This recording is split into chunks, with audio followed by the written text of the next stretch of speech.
Danny. 4, 5, 6, 7. We're not in capacity, Danny. All right, can you do me a favor? Whoever's standing, sit down.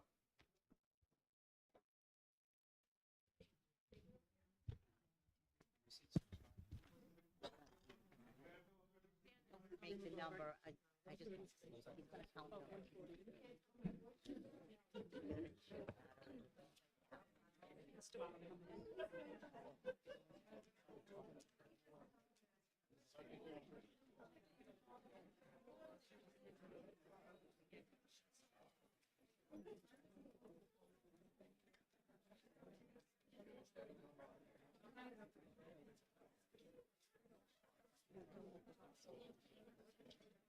Lighting.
Great to see everyone here this evening, and it's a pleasure to speak to you about the current status of our budget for next year. It's great to see such an investment in the education of the Tiverton Public Schools.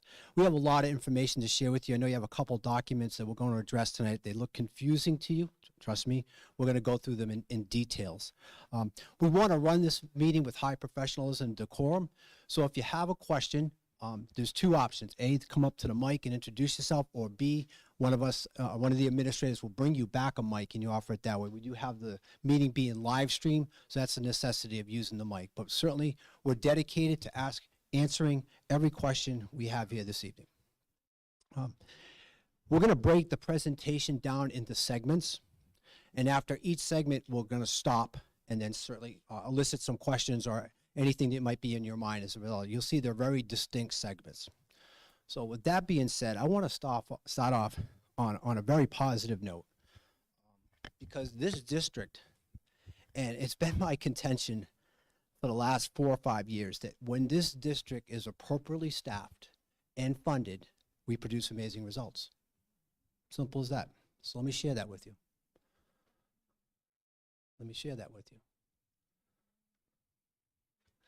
So I'm going to go through some slides rather quickly. So last year, 3 of our schools were rated by U.S. News and World Report as exemplary schools, and you can see we're very proud of Fort Barton Ranger and the Tiverton Middle School to be on that list, especially Tiverton Middle School. They had some growth there, and wow, they really knocked it out of the park the last couple of years. Take a look at this here. This is our 3rd grade math scores. Our 3rd graders are basically outperforming the East Bay. Now, why is that? Well, because we have math specialists, people to work with them in the classroom, small class size, dedicated professional development, a great math curriculum. There's our 3rd graders in ELA, basically outperforming the entire East Bay. And this is on a shoestring budget. But again, the dedication of our teachers, a highly trained teaching staff, a great curriculum, reading specialists, people to support our kids through the progress of getting there. This is our post-secondary acceptance into colleges.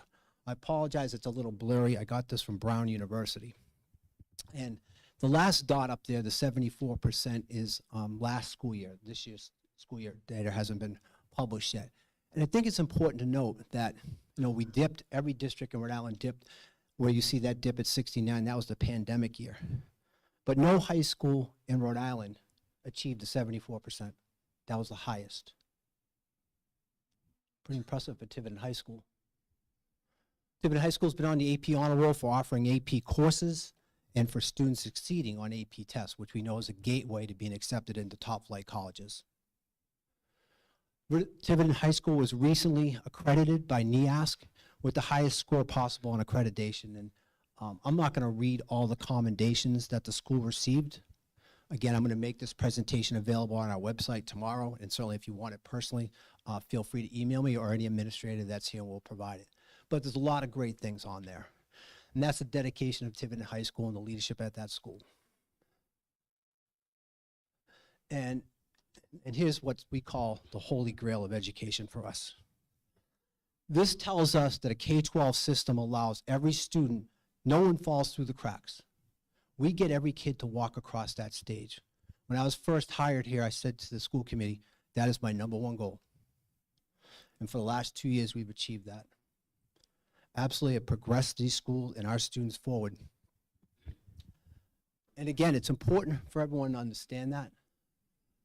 And I won't read that to you, but I'll have you take a look at it. Very proud of our staff and the hard work that they do.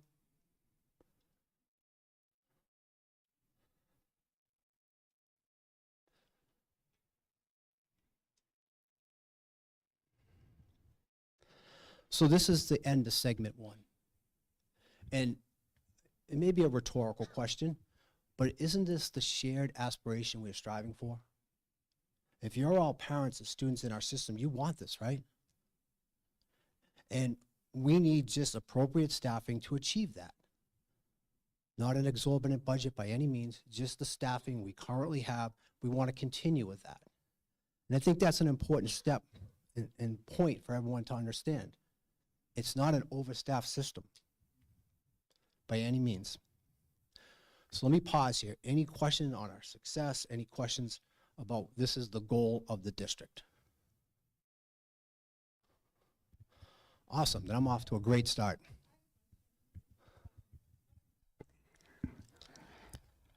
Hi. Can you actually pull up that slide that you just had on the rankings of the schools, please? The slide that you had on the rankings. Was it the first slide? The slide here? Yes. Hold on. I can't see. Can you go back one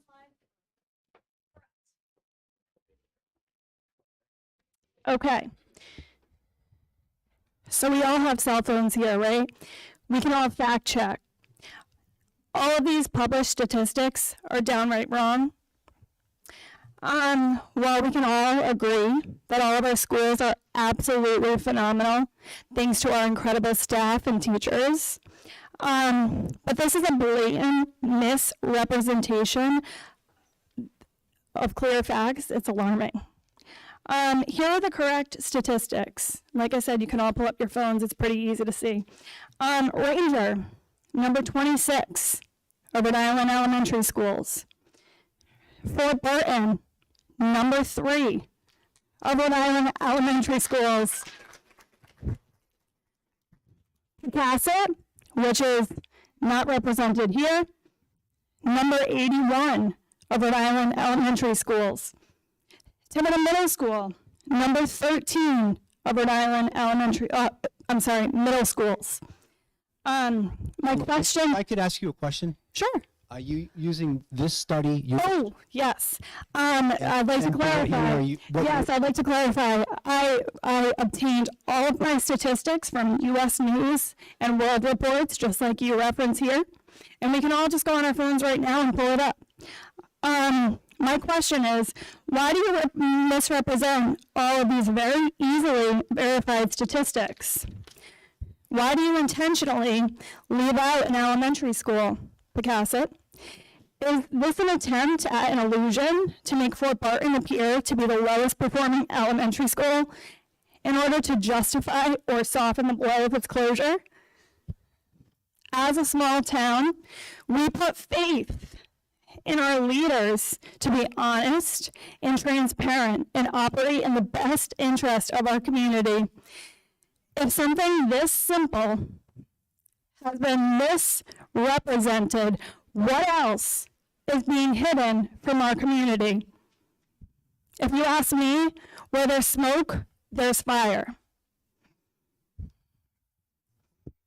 Okay, so I appreciate that, and I will absolutely assure you in this room that those statistics are absolutely correct. They're not.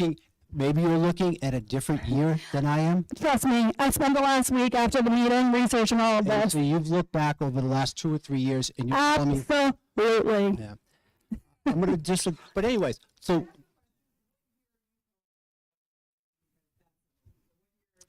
This is the last year.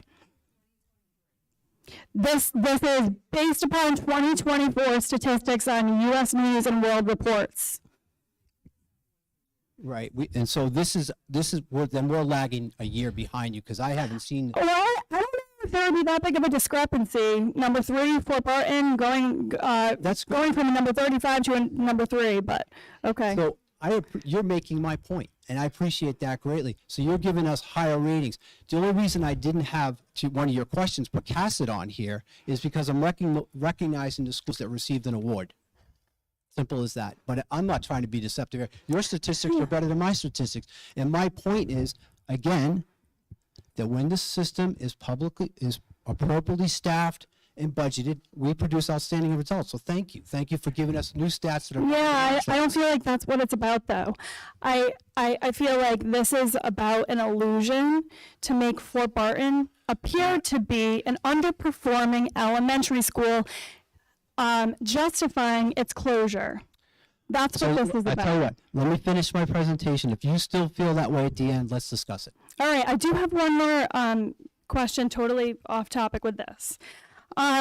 Most of us are aware that a forensic audit was ordered nearly a year ago, and 2 delays were requested, bringing us to today.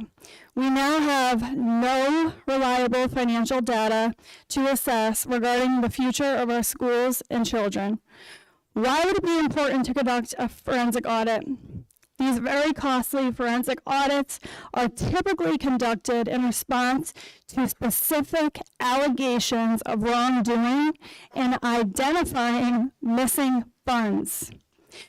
To everyone here, what do you think the rationale is behind delaying a forensic audit twice? All with the knowledge of a school closure and massive restructuring looming in the near future. We're now being faced with made-up facts regarding the school's performance, made-up facts regarding budget allocation, and 2 bogus options, leaving horrific choices that will negatively impact our actions that will affect the economic status of our town indefinitely.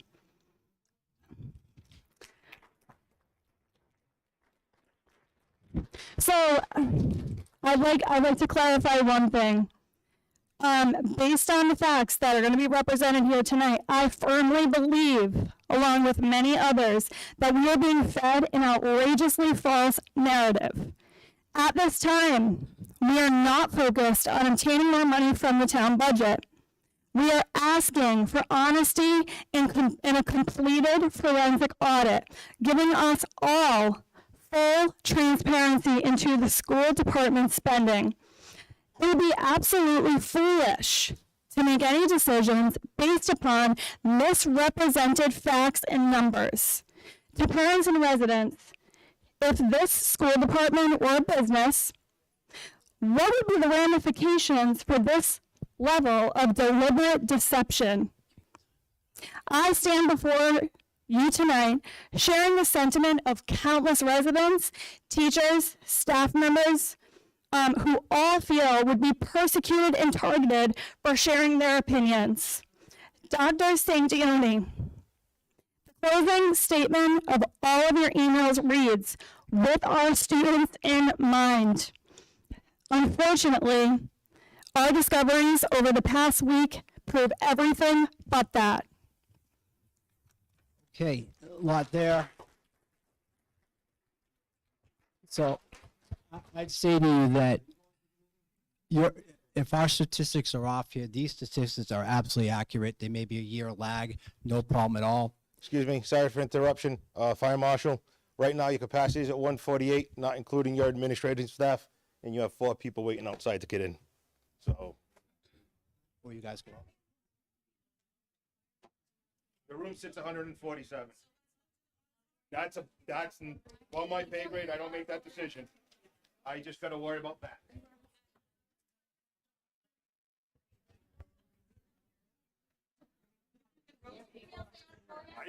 We're gonna try to keep it in here because it's a better environment.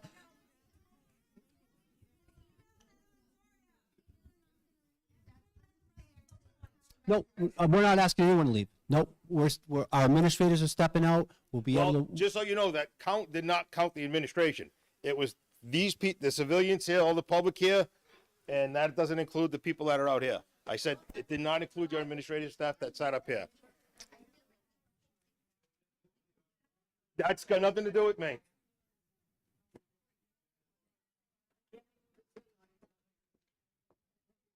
Not got nothing to do with me. The auditorium's 600 and change. It's got nothing to do with this. I'm just talking to this person. No.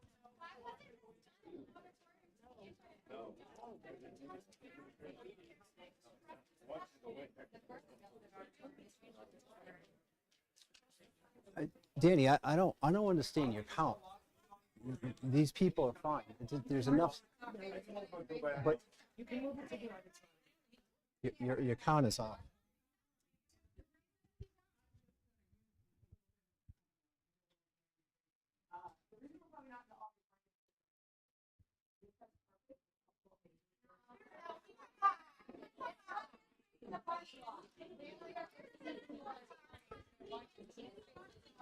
So, all right. If folks don't, if you don't mind, we're gonna move to the auditorium. It'll take 5 minutes. If we move over to the auditorium, no problem.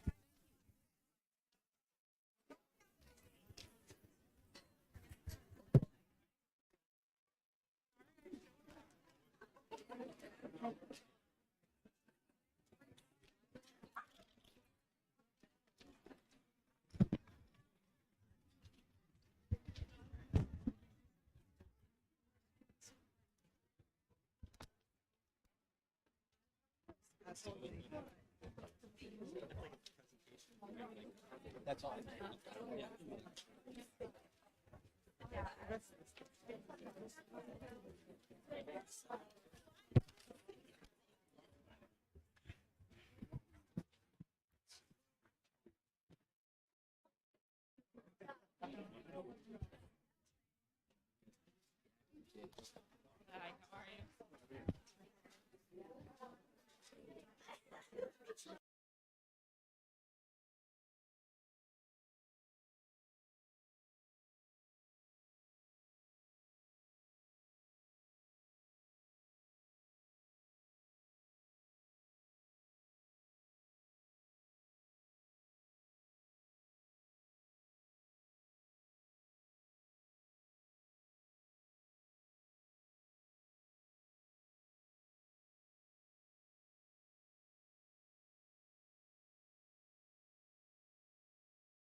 question, Danny has the mic over there to my right, your left, and he'll be able to take that to you. So, I was making a point that the Tiverton Public Schools, when they were appropriately staffed and funded, we produce amazing results. I created this presentation for the first school committee budget presentation. I think it was sometime November-ish. So I may be lagging a year, but I guarantee you that these statistics are accurate. And this is not to deceive or anything like that. I appreciate the statistics that were shown because they actually show our schools performing at even higher levels than this one does. But I used the most accurate information I had at the time I created this. But it doesn't take away the fact of all these other slides here to show great results at the third grade, our kids getting into college, our kids doing well in college, top flight colleges, our AP honor roll, our accreditation, high recommendations from NEAS for the high school, our graduation rate, which is a huge success, is what we're all after. And then giving this credit to our staff. The biggest determinant of student success, I say this over and over, is the ability of our staff to teach students in the classroom. And I say that to our staff all the time. So let me make a really valid point right now, because someone made the point about with our students in mind. And I'm a teacher. I was a teacher for many years, and I became a principal, and then I became a superintendent, but I never stopped becoming an educator. And I feel like I have a deep understanding of what students need to be successful, and I work with our administrative team on a regular basis. And you can ask every one of them. You can ask our teachers the same thing. My number one mantra is always, what's in the best interest of our kids? And so we want to progress through this. We've made a point that we do well when we're funded, and I hope you agree with that. And this is not to be deceiving at all. So the second part I want to share with you and really clear up some misinformation is our budget. And so we have a budget that's comprised and really divided into two sections, our people and our expenses. And so our people comprise 70% of our budget, as you would expect in any community. Obviously, our people are our greatest asset. So what I'm showing you here is what it costs to take our 312 employees that we have this year, move them ahead 1 year, not add anybody. So just honoring our contracts, honoring our commitments, and moving forward. And so I don't know if you can see the bottom number there, but it's about 884,000, which is modest. It's not a huge increase. It's in line with what we've done in the past. It's in line with what other communities do. It's right in line there. So here's the first thing I want to clear up. And this has to do with a document you have in front of you. We gave you this because it's probably hard to read up there, and it has a lot of really important information. But there was out there that we are padding our budget. We're adding staff to our budget. And that just couldn't be further from the truth. So if you need a copy of it, it's down here front if you'd like to pick it up. I don't know if you can see it up there.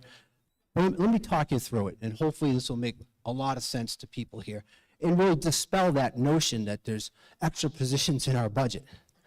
So the first column starts with FY21. And that was the year we cut 27 positions. 27 positions because we were struggling with our budget and we knew we had to meet ends, and we cut those positions. And we didn't bring any of those positions back. So then I want to start then with 2022. So that was the first year of ESSER. And ESSER ended up being a lifeboat for the Tiverton Public Schools. And I'm going to tell you a story on this. ESSER comes, and ESSER was designed to supplement the learning opportunity for students because of the pandemic.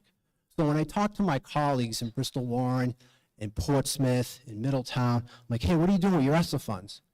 We're adding tutoring programs. We're adding school adjustment counselors. We're adding in reading specialists, math specialists. And in Tiverton, I supplanted, which means I took existing positions that we didn't want to lose and put them into ESSER. And so you see those positions lined up there. And other than the top one, which is a CNA, a certified nurse assistant, to help us during the pandemic, every position on that list we had in our budget the previous year. All right, hold on, we're not going to do this. I want to tell you right now, you have a question, you come over here, or no, how about let me finish and then I'll answer any questions you have. Okay? So, point one, didn't add any positions to our budget. We just didn't cut them because we had ESSA funds, and I'd hope you'd all agree that was a wise decision. Go ahead 2023. We receive ESSA funds again. It becomes a lifeboat for the Tiverton Public Schools. Again, I have to write a grant that shows that we are supplementing what we do, but we can supplant, but I've got to show some supplement. So again, you see the positions listed there under the light green box. Other than the two that are in bold, those are positions we had in our budget. We would have, the discussion we're having tonight, we would have had in 2023 if we didn't have ESSER. We just covered them with ESSER funds. We added the bridge program at the middle school, which I'll speak about momentarily, because in the grants, I had to show we were doing something additional. So I hope that point is clear.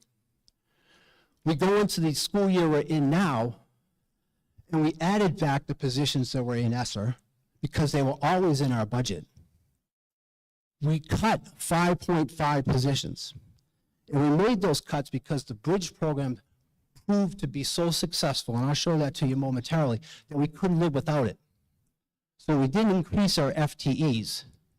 We just swapped out some positions, but we covered positions that were always in our budget. But here's the key point. If you look at the bottom of that sheet in the bright green box, the school committee voted to use 1.2 million in one-time funds to balance that year. In essence, we use one-time funds again to cover positions that were already in our budget. We're not adding anything. We either cut positions to balance, or we cover positions with ESSER funds, or with money that was in fund balance or Medicaid. There's no inflating our budget. Absolutely not.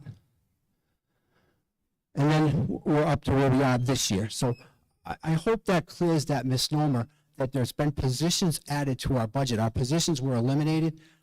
ESSA served as a lifeboat. We brought them back for 2 years under ESSA, and then we brought them back under fund balance and Medicaid, even though we're still cutting positions along the way. Sure, thank you for that question. So ESSER was a federal grant provided, obviously, by the federal government to public school systems during the pandemic because they knew that our students had a significant learning loss, and they wanted to provide funds so school systems could overcome that learning loss.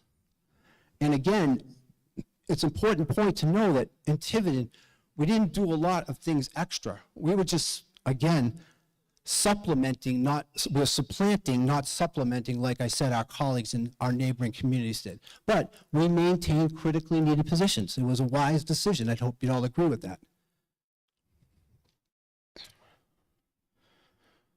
Okay. So one of the things I heard is, our budget is inflated because of big-time raises and things of that nature. And again, that couldn't be further from the truth. So here's a 10-year look at the contracts that have been approved by the school committee for our two main unions, the majority of our employees. And I'd hope you agree they're very modest increases. I would say to you, prior to 2016, there were several years where the staff here took zeros. And so administration, someone just said that, I want to address that. Administration has followed the same scale as our unions have, except 2 positions were adjusted over the last several years. And those positions were adjusted. We keep, and I can show you this if you'd like to see it.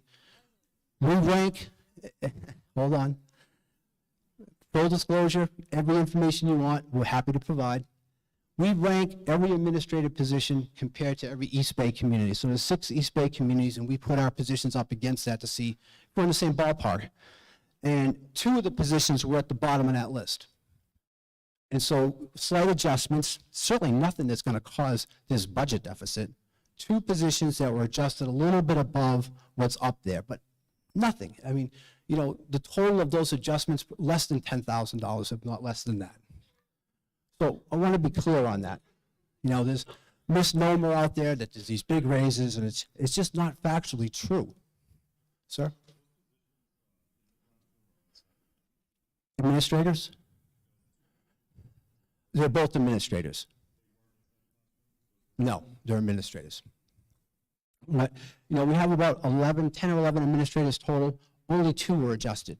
And a couple of times in that list there over the last couple of years, administration took less than the percentage that's up there for the unions. And then well, you'll see when I get to the solution to this that our administration has already given up their raises, dropped it to 1. And, you know, what's amazing about our administrative team is that I made the comment that, you know, I'm going to take a 0 next year because that's leadership. And several of our administrators came up to me and said, Peter, put me down for a 0 too, because that's leadership. So, let me see what else here. Okay, so I just want to highlight this. So, you saw, Jen, can I finish this slide? I'll come right to you. And you might, Jen, you're going to have to come down here and grab the mic. The feed's not going to pick it up. Just go over and see Danny. We'll cue you up next. So the bridge program. We brought this program into the middle school, again, because the grant said, Peter, you can't supplement, you gotta supplement. You gotta do something different with your money, help us get these kids through the learning loss. So we created this amazing program at the middle school. I don't know if any of your kids have experienced it. And what I'm showing you here is, I don't know if you can read the numbers up there. The green, this is taking data from exactly March 18th of this year. And the green box up on the right there shows the number of days students were absent last year. And the blue box next to it are the number of days students were absent on the same date, same time span a year later. We've had 1,200 more days of attendance. This program has been honored by RIDE. It's a model for the entire state of Rhode Island. We simply didn't want to lose it because it makes a difference. Again, it's all about our students. We make decisions, the best interests of our students. So we didn't add. I gotta make this point critically clear. We cut other positions because this was way too valuable for us to lose. So I hope people understand that. All right, so let me pause there because that's the end of segment 2. That's personnel. That's 70% of our budget. The 2 points I wanted to make was A, we haven't inflated our budget by adding positions at all, and B, we haven't given out any exorbitant raises. So if anyone has any questions on that, if you want to come down, you can grab my mic or see Danny's mic.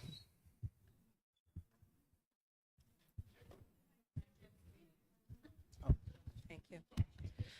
So I want to ask about, we have year after year shown over $1 million, $2 million deficit. However, the administration has continued to grow. We currently, Peter, you've been with us for 6 years. You started at around $163,000. You're currently in the 181 range. We compare us to Middletown. Middletown's superintendent has been there for decades and is currently making $173,000 at the end of her career. In addition, we have 3 elementary school principals. When I pull their salaries, one has been here for decades, one has been here for probably a decade. They all make the same salary. The previous administration for the middle school made less than they do now. Our previous admin for our athletic director was brought in at a top salary that someone that worked for us for over 30 years made. My issue is not with the salaries. My issue is how do we pay them if we're sitting on a deficit? When ESSER funds were added in, we knew those were one-time funds. How are you going to recoup $3 million over 2 years and continue to give raises? If you're going to sit here and ask our teachers to reopen their contract to give their raises out, every single contract should be reopened and revisited because we cannot meet the payroll.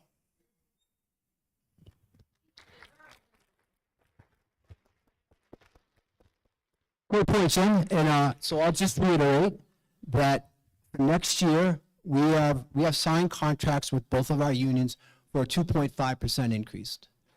Maybe I was saying this too quick. I know a lot of information is being shared here today. I've already cut administrative raises to 1%. I've taken a 0. Several of the principals have come up to me and said, Peter, put me down for a 0. So I feel like we're doing what you asked, and I appreciate the comments on that. We haven't added administration. I'm not sure where that statistic is coming from. We cut the assistant superintendent years ago. We cut the director of communications, and we also, this year on our cut list, is the special ed coordinator, grades 5 through 12. If I was to share with you, again, looking just at the East Bay, we have the lowest administrative team in the entire East Bay. Every East Bay district has an assistant superintendent and a director of curriculum. We have one. Most of those districts have an HR person. We don't have an HR person. We have a very small tech department. We have a principal for each school. We have an assistant principal at each of their bigger schools. It's not an inflated administration. Again, you can compare us to, again, what we compare to the East Bay. I know the staffing in those districts, and we're very lean. We've made it lean because we prioritize the teachers in our classroom, the people who do that work. We've always said that, and which is why the cuts we've made in the past will demonstrate that to you. Question? Well, I'm going to make a comment that you didn't say anything about the athletic director and what he was hired at or your income. Thank you for reminding me that there's, again, misnomer out there in our athletic director. So our previous athletic director was the athletic director just for the high school, and we paid a stipend for our middle school athletic director. And because our athletic director was the head football coach and head baseball coach, he couldn't supervise activities. So we were paying out stipends for people to cover because he was coaching. And we have to have an administrator at all of our home games, and we have to have an administrator for any team that makes the playoffs. So if you were to take the revenue that we paid the athletic director his final year, add in the stipend, the middle school athletic director, and the amount of money we were paying out in stipends that we don't do as much, if hardly ever, because the athletic director does not coach, he covers this, you'll find it as a commensurate salary actually was a little less to start.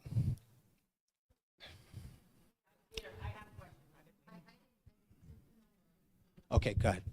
You're next. I appreciate you going over how well that we've been doing, but I've heard you mention the reason why is for the specialists, the teacher specialists, this bridge program. Option number 1 is to get rid of all of that.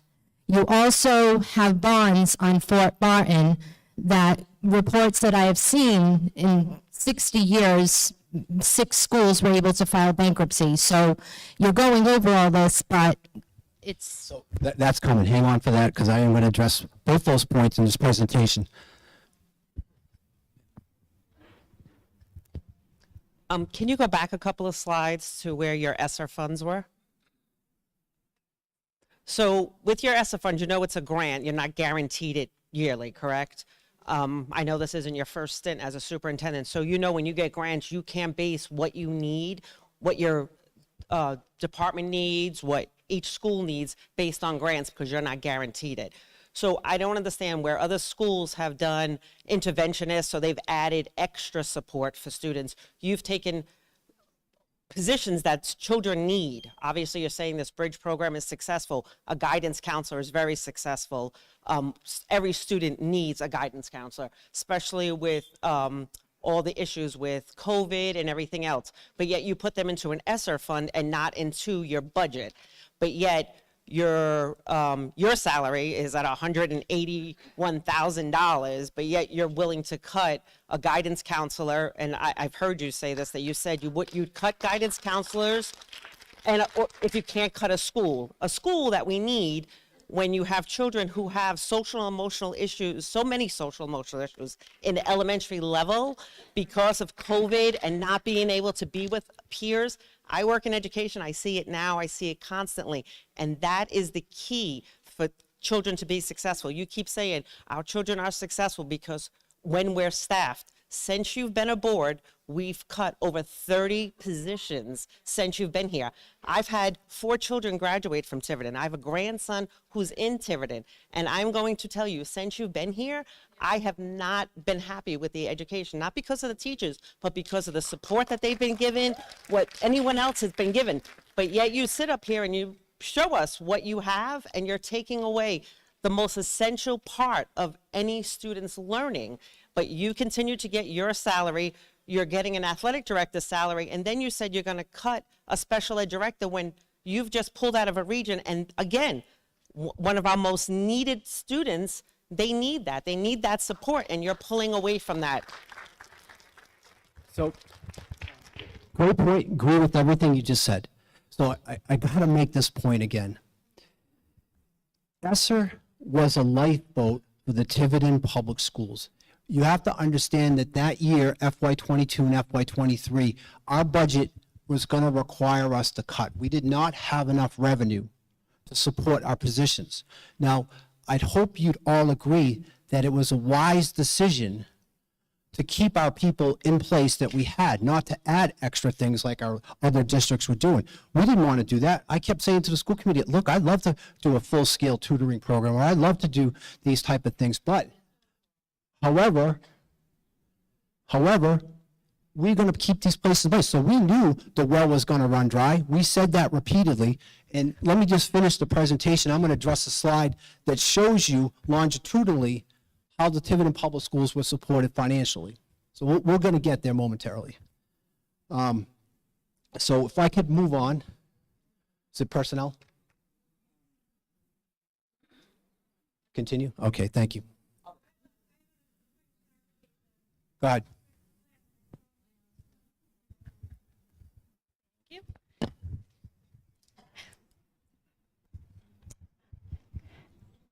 So you present the slide referencing staff increases around 2.5% to 3%.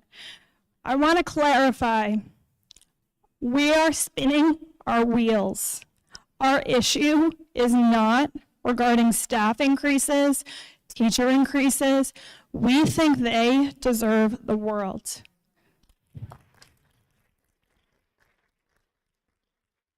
Our issue here is gaining complete transparency within the existing budget and spending. As we move on, we're going to delve into some of the discrepancies that we've uncovered over the past week. So we'll get to that. But I'd just like to, not done. I'm stopping you. Okay. So again, at this time, that's what we're focused on, is just gaining complete transparency. We do not feel like we've had that, and it's been apparent after speaking to countless parents, countless teachers, countless members of staff over the past just 7 days. I regret the fact that it's taken this Additions into our budget that were not already there, and we've covered positions repeatedly with Medicaid and fund balance. These are the facts. Okay, so we went through that. So that's the 70% of our budget, and the other 30% are our expenses. It's really easy to understand. And so the numbers I'm showing you on the right side are the increases. And again, this is I don't know if I could make this any more transparent in both personnel and expenses. However, so medical and dental is going up 8%. That's a bill you have to pay. I don't get to negotiate that. That's how we work it out with our carrier, the trust. Other benefits are FICA, unemployment, things of that nature. Again, it's a bill that's going up. Retirement, we can't modify that. That's going up for that. We have Rhode Island law. We provide transportation. Our contract's going up 3.6%, which is actually kind of modest, but it's an increase that we can't control. Repairs and maintenance, I'll take the next two as a bunch. Repairs and maintenance and technology. We budget those to actuals. They are the only two modifiable numbers on that slide. And so when I get to the solution of this, you're going to see that I actually cut those two line items. but they're budgeted to actuals. Special education, out-of-district placements, and agency services, that's the biggest hit we're taking right now. And that's just a byproduct of students who need services outside the Tiverton Public Schools.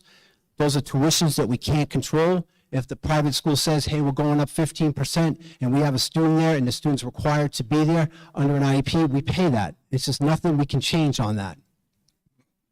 Tuitions to other school districts, those are our students who go to NACTech, our vocational school, or to the Met, or to another school for CTE. You can see what's listed on there. There's just small increases to all our contracts, trash pickup, water, things of that nation there. So you can see the increase on our expenses. So again, I'll reiterate, our budget is in two sections. Personnel, I've made the point, we haven't added anyone in our personnel section. We haven't given any exorbitant increases. Our second section, our expenses, and the only increases there are really what's mandatory. As I said, when I get to the solution on this, the two lines that are modifiable we're going to cut. So let me clear up another misnomer that was out there. That's what we can do.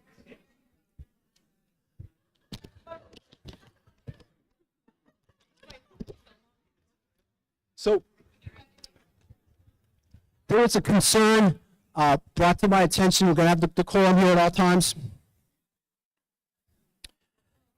That what, and I apologize you can't see this, we're going to send this presentation out, but it's simply, this is, I'm going to speak to it, how's that, okay? I'm going to set, okay, hold on folks, it's really a quick explanation, it doesn't take a lot here. This is a program called PAPER, and if you have a student in grades 6 to 12, you're probably very familiar with it. It's an online person-to-person tutoring program that we paid 100% out of ESSER funds because, again, the grant required us to support, not just supplement. So this was a way of meeting our grant. We have this in our school system. When I send you this PowerPoint, you can see the numbers. It has great usage. Our students are benefiting from this. It is a way to overcome the learning loss of the pandemic. I apologize for the slide, but it's really just dispelling one very inaccurate point, that this somehow is in our operating budget, and it isn't. So let me summarize. We have rising expenses, two separate sections, all legitimate, all important.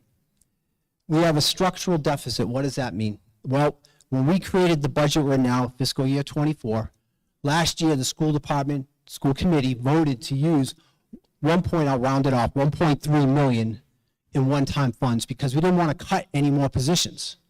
And I'll show you this momentarily over a 7-year history. So that means when we start FY25, we're already 1.3 million in the hole. We had our state aid cut by 1.2 million, the largest increase of any district in Rhode Island. Momentarily, I'll show you why that happened.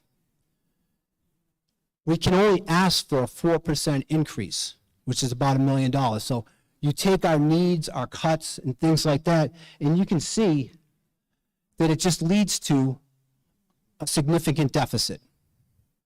And this has, again, I've got to make the point, it's not because we added staff, it's not because we added programs, it's simply years and years of using one-time revenue to balance where that well is coming dry now. So our current budget is 35, again, I'll use round numbers, like 35.6 million. Our budget right now, as it stands, what we can ask for is 34.3. To move everything forward the way I showed you, meeting our contracts, meeting our expenses, was a $39 million budget. And so if you add up our expenses and the one-time funds that we have to overcome, that's where your deficit comes from. And again, there's no tricks here, there's no deception, it's facts. I hope it's as transparent as possible. So why do we take that major hit in state aid? And this is important, right? Largest hit in the in Rhode Island. We talked to the officials at RIDE, and they said, Tiverton, here's the 3 reasons why you lost state aid. You have 60 fewer students and fewer students in poverty. So we're going to reduce you by 227. Okay? We checked those numbers, they're accurate there. Your high-cost special ed funds, you don't have as many students who qualify for that reimbursement. You're going to lose some funding there. And then the other factor, the largest factor of this is they calculate what's called the state share ratio. So how much the state should give compared to what they think the town should contribute. It's a formula. We can agree or disagree with it, but we live with it. Every community in Rhode Island lives with this formula. The formula came out this year and said, we're going to cut you by $681,000 because we feel like the community can contribute more to education. So again, I'm not saying they can or can't. I'm just saying to you, this was the formula as explained to us at the, there's going to be a joint meeting of the school committee and the town council on April 1st, and we're going to have RIDE financial officials there, so they'll be able to speak to this at a level that I'm showing you, but also in greater detail. But it's a reality, we have this cut in our funds. And I guess I want to highlight here too that many of you know Representative Edwards, and he's a great supporter of the Tiverton schools. I've been working with Representative Edwards, and he's trying real hard try to get this formula changed, try to get some kind of hold harmless provision in there, because no community should be affected to this magnitude. There's got to be a chance for you to catch up at some point, not to continue to hurt us. So,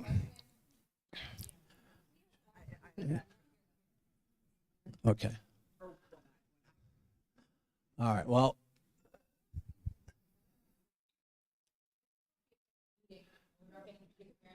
Well, I got to give you the facts, right? Wouldn't you think? You want to talk about that? No, they're not. Okay. I do. Okay. Well, I wanted to show you.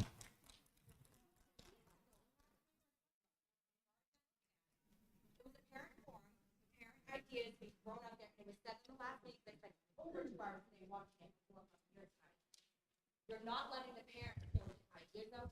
You want to hear from the parent. You don't want to hear both sides. Let the town talk. Okay.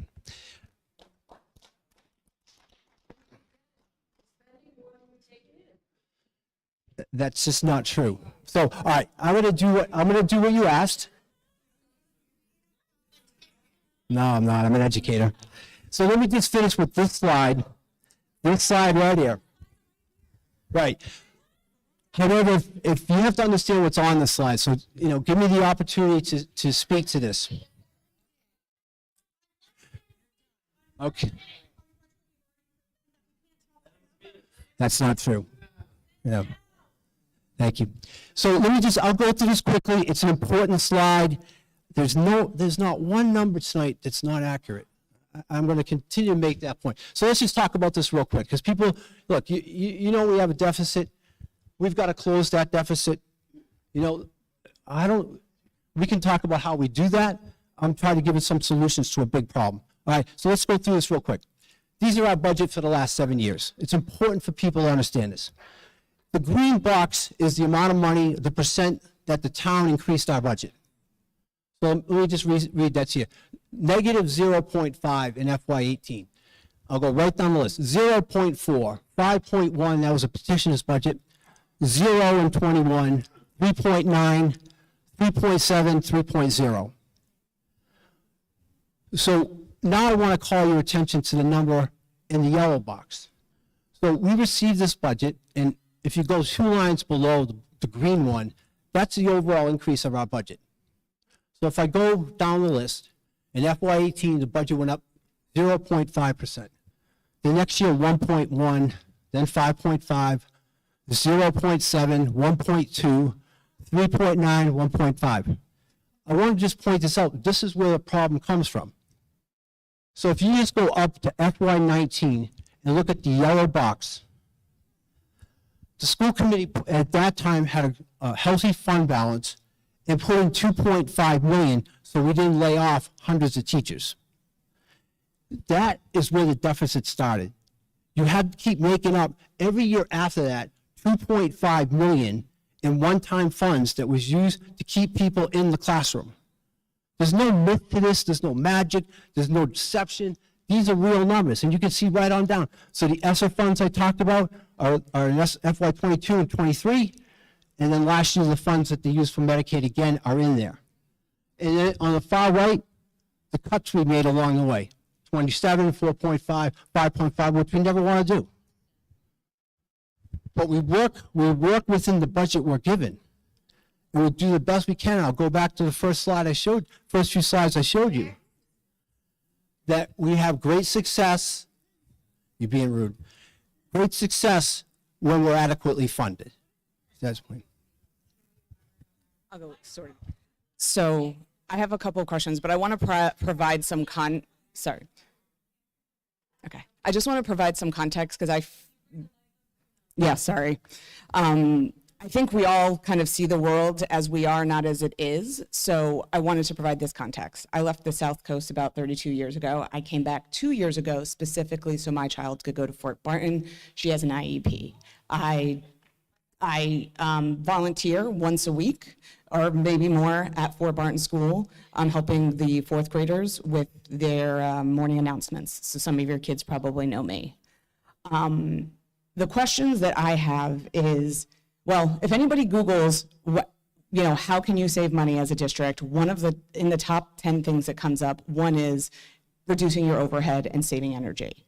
So as much as I don't want to see Fort Barton close, on top of the fact that I'm also a member of the planning board, we have to bridge that gap, right?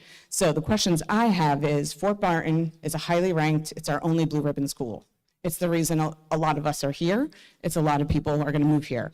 I'd like to understand the strategy of, if we lose Fort Barton, what is the strategy to at least get one of our other schools to blue ribbon? What's the plan for that? If not more than one of them, thinking about that.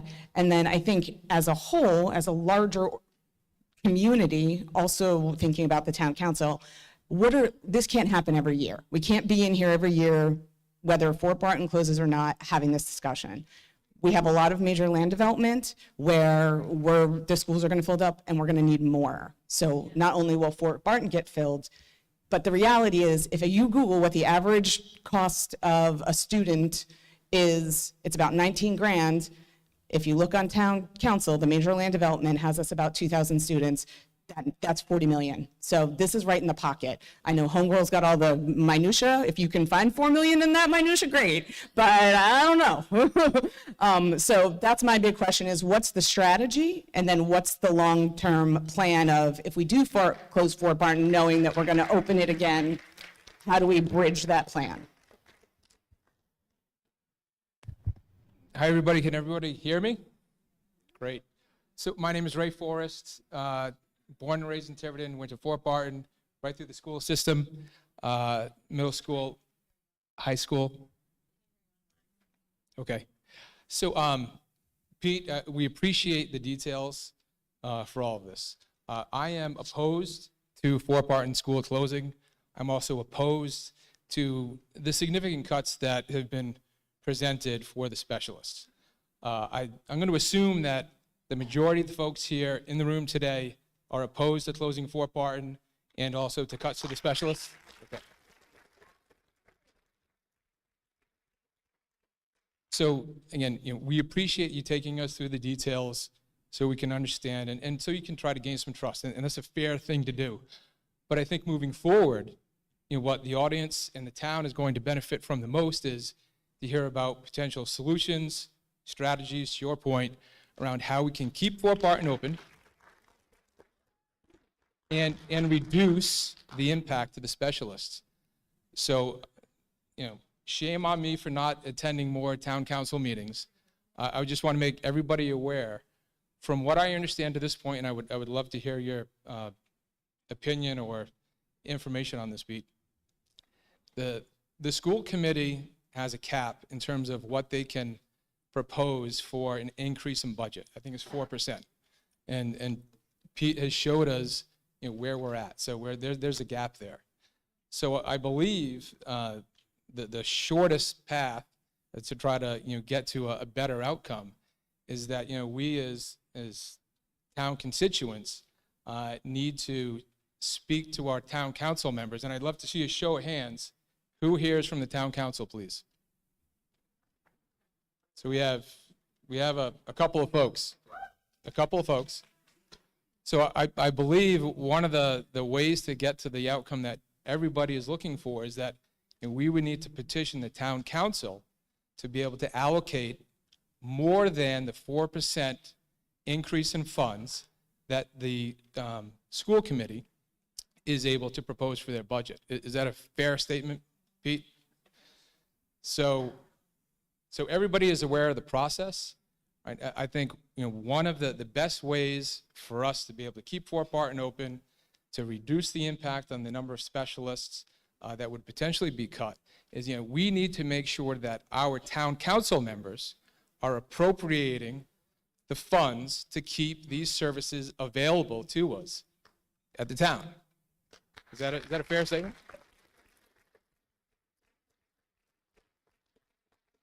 Now,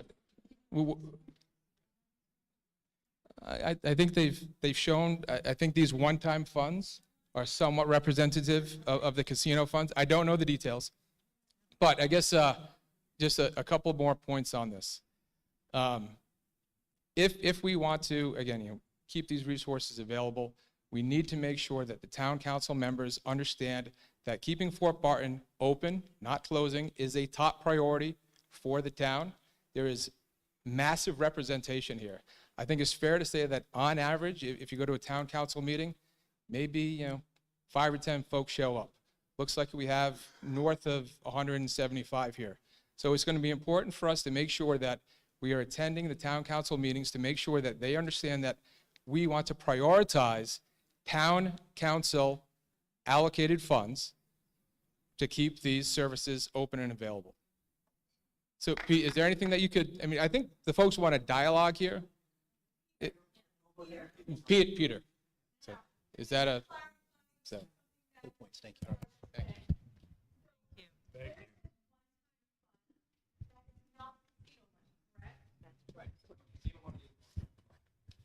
This is, everything on this chart has nothing to do with the casino. This is, if the yellow box, you can see we wrote next to it what it came from, fund balance, Medicaid, or ESSER. School department funds that were applied back to the school department budget, so we didn't lay people off. It's simple as that. So we try to preserve as many positions as possible, even though we've made some pretty significant layoffs over the last 5 years. Yeah.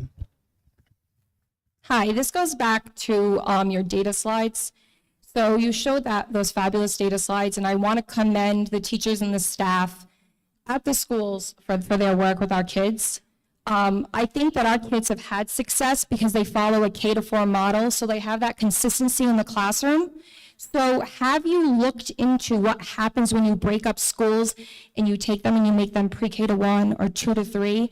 Have you compared them to towns like that? Are there any towns, you keep quoting the East Bay, are there any towns in the East Bay that are made up with that small makeup? I just think that the turnover rate for kids is just gonna kind of mess them up because there's no consistency, especially for our young learners.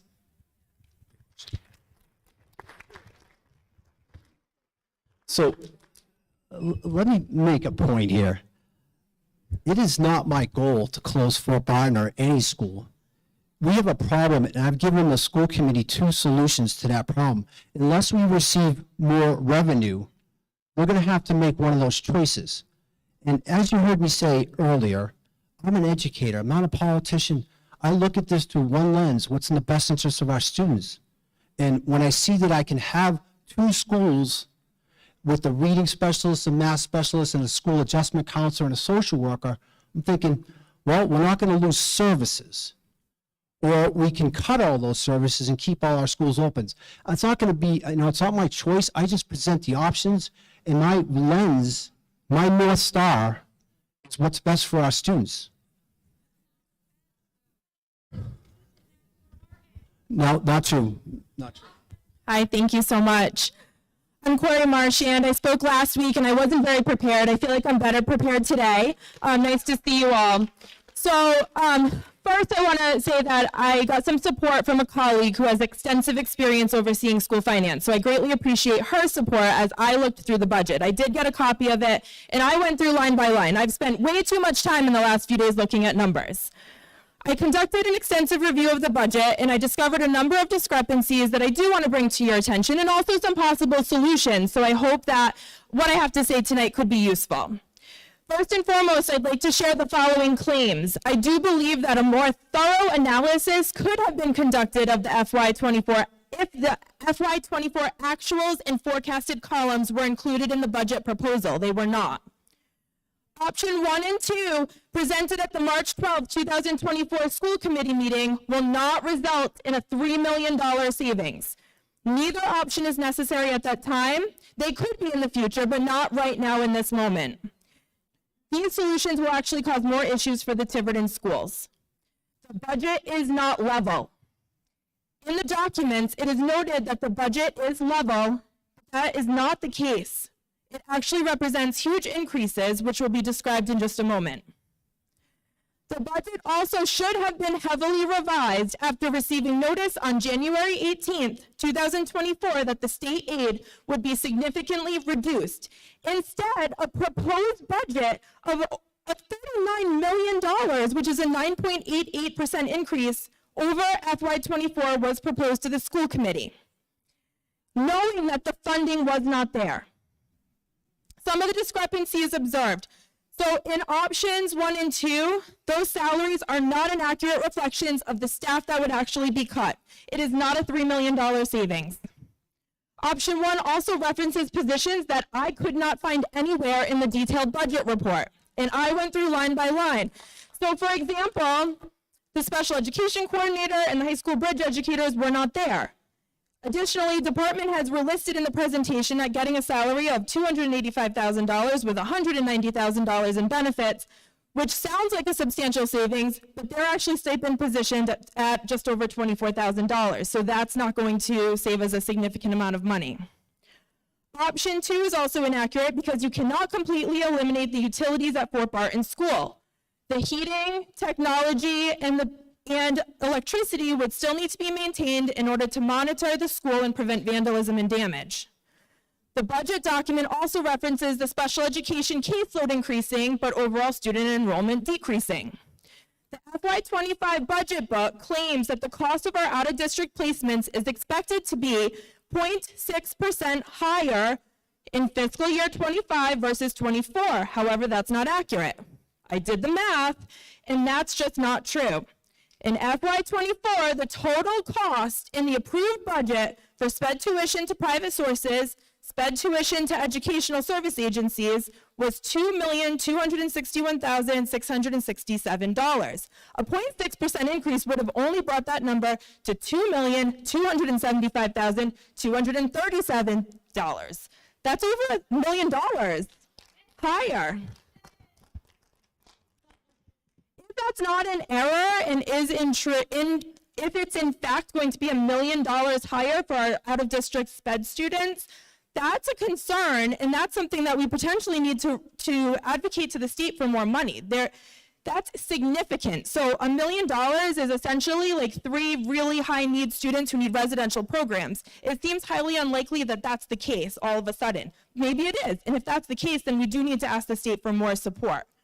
We also need to look at other options. So there are options for in-district placements. For example, you can partner with organizations that can support students with intensive special education needs within the Tiverton schools. If you give space, there are organizations that will come in with programming and with staffing to help support new programs at our schools. And maybe that's something we need to further explore. In terms of the budget being level, in some cases, the budget line, I noticed, far exceeds what was in the FY24 approved budget. So the health insurance is an obvious one. It's a 13% increase.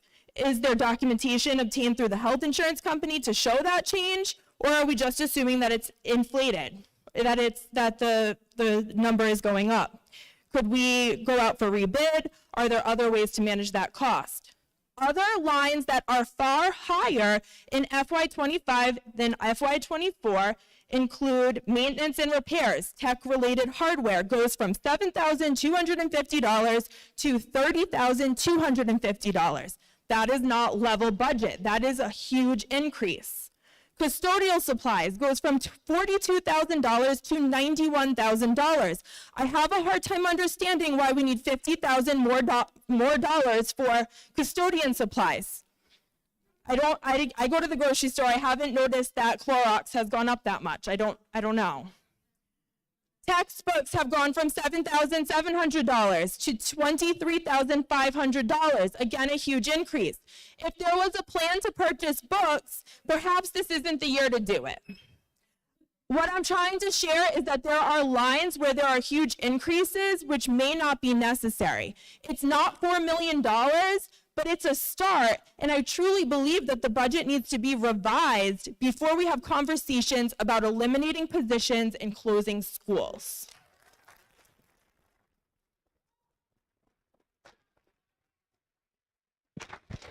Hey, you want to address any of that? Yeah, I'll take a shot at a couple of them because it's inaccurate. So I'm going to introduce Amy Roderick, our Director of Finance. Just maybe a couple of those line items that need some clarification. Hi, everyone. How are you? Where is the young lady that just spoke? I'm sorry. There you are. Okay. So to answer your question, the term we've been using is level services, not level dollars. So there's a difference. So it's level services. And I beg your pardon? I don't know. Well, it's costing us more to provide the same services. So, for example, special education, we do have additional students, and there are specific requirements as to what services they need and where they need them. Those are not negotiable, those are required by state law.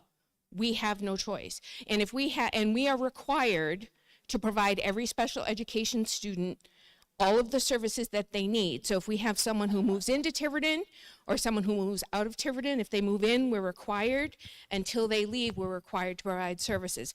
That is state mandated. As far as custodial supplies, we buy off of we send that out to bid every year, and the costs have come back double and triple.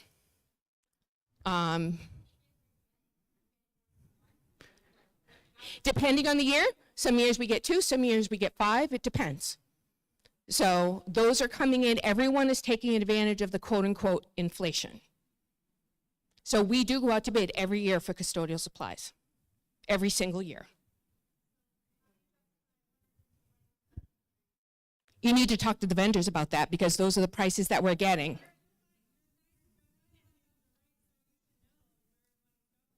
I know, you know where the money's going. It's going to the vendor who provides the supplies. They have. We have all of the invoices, absolutely. I'm sorry, what's not true, that we don't have all the receipts?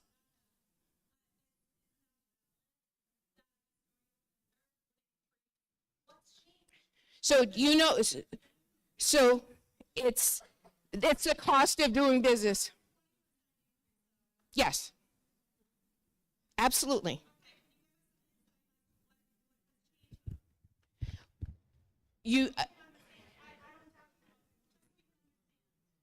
And I'm sorry, understand, so you want me to,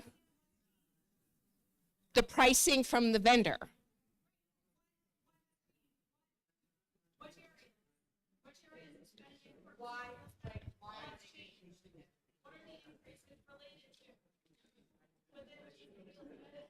Okay,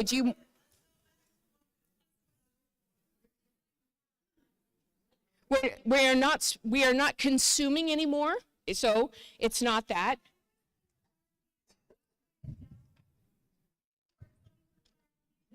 So consumption has not gone up. Prices from the vendors have gone up. Yes. Gas in the last year, how long gas has gone up 100%, right? Yes, it has. 4 years ago, it was $2 a gallon, and Now, anyway, it's gone up. So everything has gone up. Transportation has gone up. Unfortunately, you're unwilling to listen to what I have to say. I wish you could do, if you could do my job, you would understand. And I've already explained that.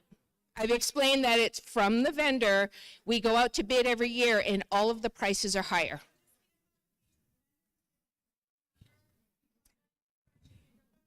No, we have a whole list of supplies, and we have a whole list of supplies that we go out for.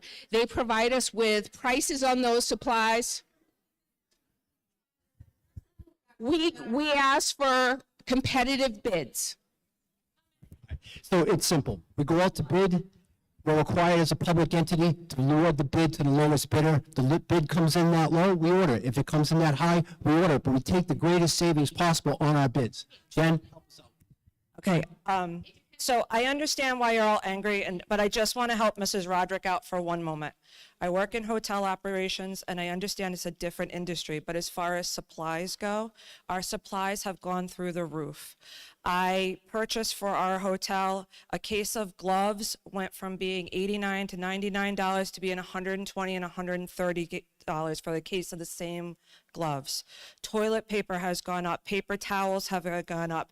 We do food service. My food budget has absolutely doubled, almost tripled. That's why when you stay at a hotel in Newport now, instead of being $250, it's $450. Our staffing has gone up as well. It's not right what the companies that are providing us with supplies are doing, but they are taking the opportunity that you can't go anywhere else to get it. There's only 3 or 4 vendors that you can even use, and it's unfortunate that they are taking advantages of school departments and businesses. And until we stop completely purchasing from it, and you're not gonna run your business, then that's the only time it's gonna come down. I mean, it's the same as when you go to the grocery store and that $4 box of cereal is now $8. I mean, I don't want to, I'm not trying to back them up on everything, but unfortunately, that's just the way it is. They don't donate the toilet paper, they don't donate the paper supplies, they don't donate the cleaning. I mean, if you want to go that route, that's also something, but I'm just talking about the market. Thanks, Jen. Let me move it. You ready? You ready? Yeah, I'm good. Hi, everyone. So some of you know me. You've probably messaged me or emailed me your questions. I'm Shannon McNamara.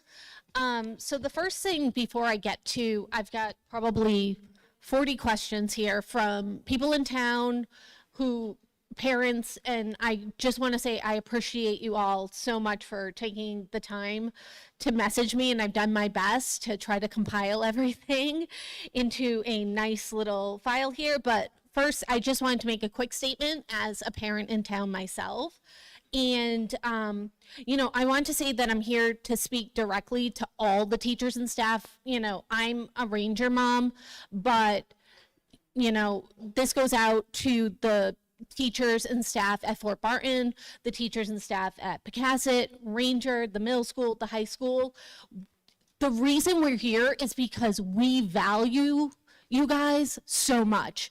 And we're here to fight for you. We're here to fight to keep the schools open. We're here to fight and keep the positions open. And I just wanted to let you know that I have had so much anxiety this week for your anxiety about what is going on. As a parent, I've been an educator in the past, and I have been part of a school that is closed. And I was an associate dean of a college that closed due to what was going on from the top down. And there was nothing I can do in my position to keep us open. And I just had to speak to the teachers and the staff that were below me and do anything I could to help them out. But I felt all of their anxiety going forward. And it's one of the reasons I'm not in education anymore, sadly. And I also just want to speak as a parent who has a child in the first grade right now. And I have a son who will be coming into kindergarten. And my daughter loves Ranger School, And my son is very nervous about starting kindergarten. And we do pickup on Wednesdays, and the rest of the days are bus days. But on Wednesday, he comes with me, and I have a little voice in the back seat that says, it's going to be okay next year because I'm going to school with Kaya, saying that to himself. And I cannot bring myself to tell him that that might not be true if they're going to be at separate schools next year. So with that being said, I feel for all of you, and I do have some questions from those in the town, and again, thank you. So the first question was in regards to the option of dismantling and restructuring the grades in the schools. You know, what is going to be done to assist all of the students, especially those with ADHD or autistic students? This is such a drastic change in what they are used to for their day-to-day. And, you know, what's the plan when we do decrease that necessary staff who assist in the TA roles and other assistant roles, especially where redirection is necessary? You know, this is illogical for teachers to be able to teach and give those kids who do have those special needs the chance to learn. And I'll pass back between my questions for answers. Shannon, in regards to planning for students who have special needs if we were to move them to other schools. So I know we have some teacher and teacher assistants here in the audience as well. Our kids are transitioning throughout the day and throughout the year for lots of different reasons. Even if there is a special assembly during the day, that doesn't usually happen. We have to prepare the kids for that. So we would do so depending on what their IEP kind of calls for, the way they learn, but things like bringing the students to the school, having picture schedules, showing who their teacher might be, doing some transition activities that we know are successful for them. Teacher assistants, you had mentioned. We are not cutting any teacher assistants. You don't see that in the two options. That is because our teacher assistants are all aligned to an IEP. So IEPs will be implemented no matter what option occurs. Does that answer that enough? All right, I'm gonna pass to. Hi, I have, I'll be very brief. I have a rising kindergartner. My name is Rebecca Marshall. I'm also a special education teacher in the Fall River Public Schools, and I've seen firsthand what changing schools can do for those younger elementary students. So the data that is implicit about changing 3 schools by the time a student is 10 years old, it takes students a long time in the beginning of the year to get acclimated. I am a Ranger graduate, now it's the Dollar Tree, but came right up through Tiverton school system, and I enjoyed having that experience of going to a school and having it my home school where I could look back and have those memories.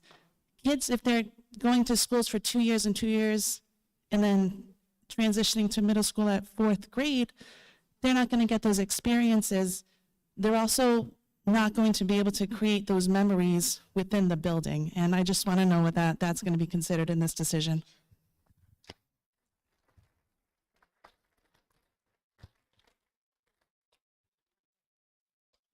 You're gonna ask more questions? Yes, I have I'm gonna give you one more and then we'll go to her, okay? Okay. I can't- Yep, that's fine. The next question that was posed by many of the parents in the online forum was, when will the audit that was approved by the town's council be conducted? Oh, okay.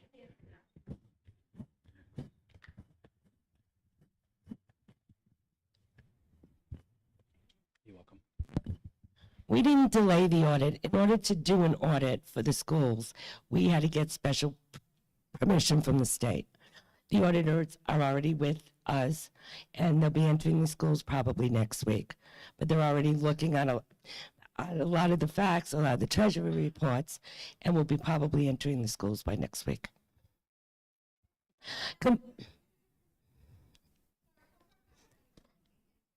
I'm not quite sure. I think the last 3 years. That's what I think, but that's not definite.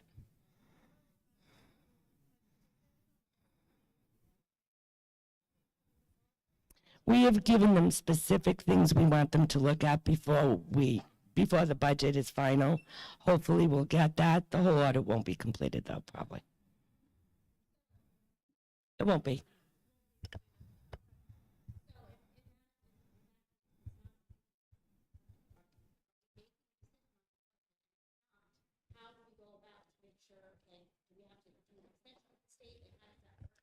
No, this budget has to be when this budget is, and the referendum will be in September. So we're keeping our fingers crossed and hoping that they will be completed. But as you can imagine, it's a really tough job to do. So, yeah.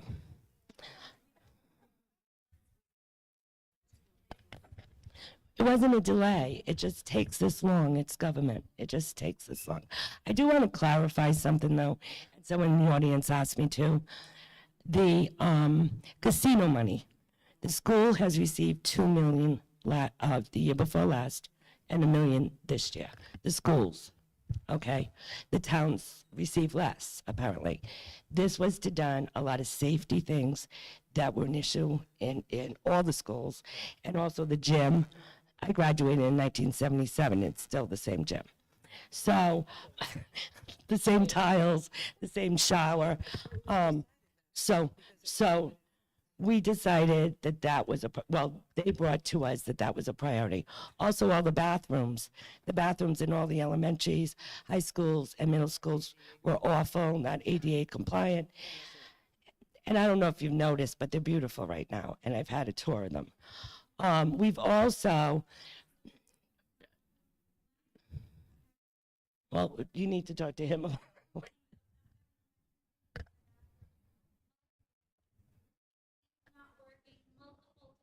What school? What school? Okay.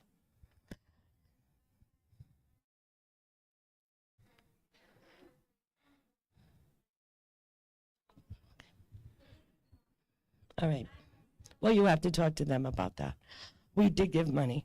The other thing that we did was they get a reimbursement from the state for certain things that we've done here. And I think it's like 30%, Peter, 35%. That went into a special account that only can be used for school improvements and for capital. In like 2 years ago, that money went right into the general fund and was not used for school improvements. So we've also given them whatever they.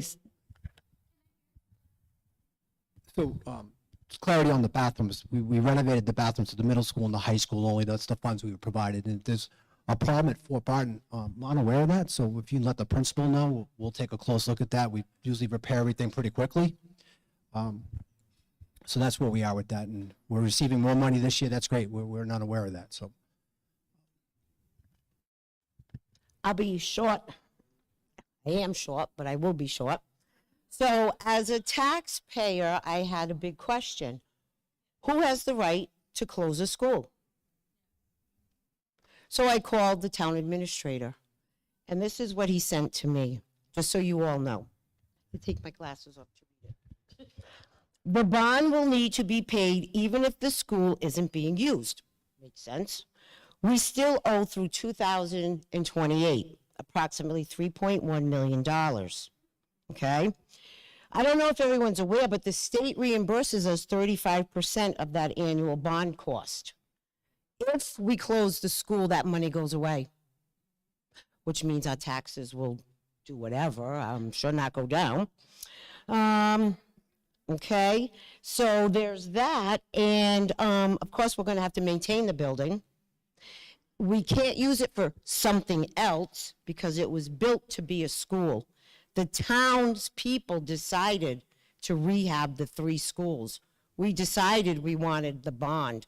We as a group voted on this. So I really don't think it can be closed. I don't think there's any legal way it can be done.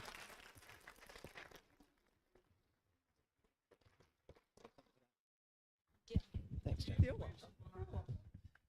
So on at the next school committee meeting, which is March 26th, We have Mario Carino, who's the director of school facilities for the entire state of Rhode Island, is going to come and explain the bond and the impacts and all that. So if you're interested in that, we're going to get firsthand information from him. There hasn't been a decision made. The point is valid.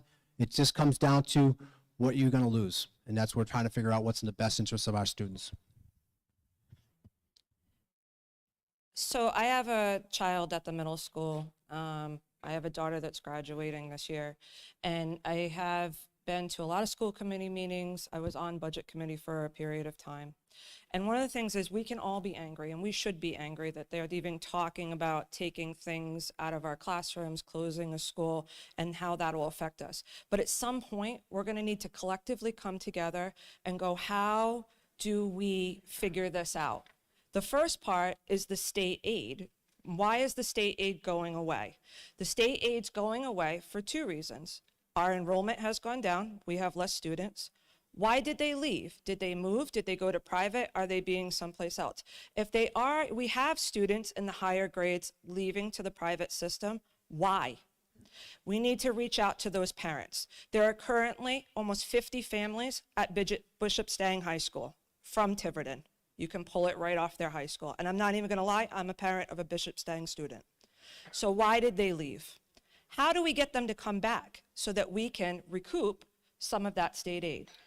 The other part of this is the state is saying your home values went up, you raised more in taxes, then your town can afford to give more to your school department. And at that point, we need to talk to some of the people that are in the back of the room and email them and talk to them and say, we have elected you, you are our constituents, we want you to spend the money this way. That's not holding the school department accountable for how they spent and how we got here, but it's how you fix some of the problem. Because we should be angry about the ESSER funds. The ESSER funds was a huge amount of money over 2 years that was funded into our payroll that should not have been used for that. And then we wouldn't have this huge deficit this year. We would have been chipping away those 2 years. Yes, we would have lost services, but that's not what that money was intended for. And at that point, we need to ask the people that we elected to the school committee, what was their decision process when they put us in this position? Okay? But we have to come to a solution of how to make up $4 million. And another question that we should be asking everyone in this room, if we close Fort Barton, what is it going to cost to refit the other schools? There is no playground at the middle school. How much is it going to cost if we pick up one that our parents just donated and move it to another school? How much is it going to cost? Is every elementary school, the kindergartners have to have bathrooms in every classroom, and the pre-Ks do. Do we need to get more bathrooms, or are there enough already fitted? How much is it going to cost to refit, and what else is going to be out of that $4 million? Where's that line that shows us how much it is going to cost? Not the savings from the staff. How much is it going to cost to move those kids there? And the other thing I want to ask, if we're losing 40 families that are currently at Bishop Stang, do you think anybody's going to send their kid to high school here that doesn't have a guidance counselor to help them get into college? That's right. Thank you.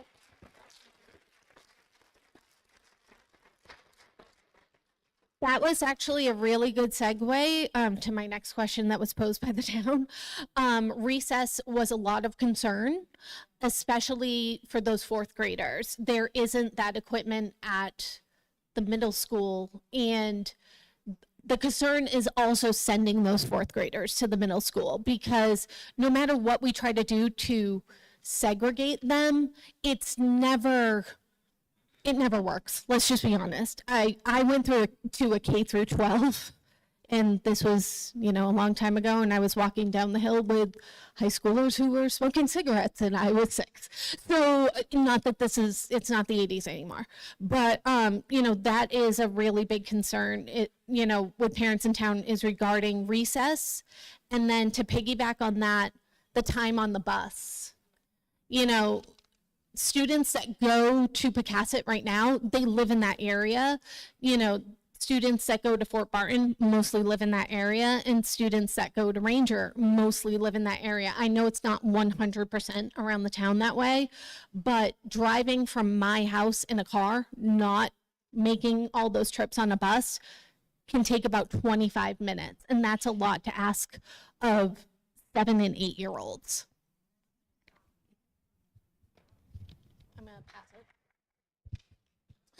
Thank you. Yeah, so I'm originally not from Rhode Island. I moved up here in 2008, and I moved to Tiverton in 2018. I think it was 2018. Yeah. Yeah, precisely one of the reasons why we moved here was because of the school systems, also to be closer to family, my wife's family. But I'm not going to make any assumptions because it seems like there's kind of a wide range of perspectives, and I think levels of how do I say this, education about what's driving all of this. So I just thought it could be helpful from I try to be Switzerland in all this because I know a lot of you people out there. I'm actually full transparency. I got invited to be on the parent advisory committee with Peter. I've been on that committee now for about a year, a little bit over, and that was after everything happened with the intrusion at the high school. And so I just want to be transparent about all that. But where I'm from Ohio. Growing up, whenever the town would come into issues like this, it was actually a city of about 20,000 people. I just remember my parents always talking about, okay, we got to pass a levy. I'm not sure. I haven't heard anybody even say that term around here. I'm not sure if there's a different terminology for it. And I'm sure that there are all these rightly brought up questions about the way that money is being appropriated at the town level, at the town council level, as well as at the school level. I think that's all very fair. And, you know, I just commend anybody that's willing to like stand up here and take that. And that is part of Peter's job, and he'll tell you that, and that's why he's here. But I think that at the end of the day, just from an outsider's perspective, now living here, there's significant gaps that aren't and my kid goes to Ranger. That school's not going to be closed, but he is going to have to go to 4th grade next year at a middle school. And I thought it was crazy that the kids in 5th grade had to go to middle school when I moved here, because my middle school was 6th, 7th, and 8th grade.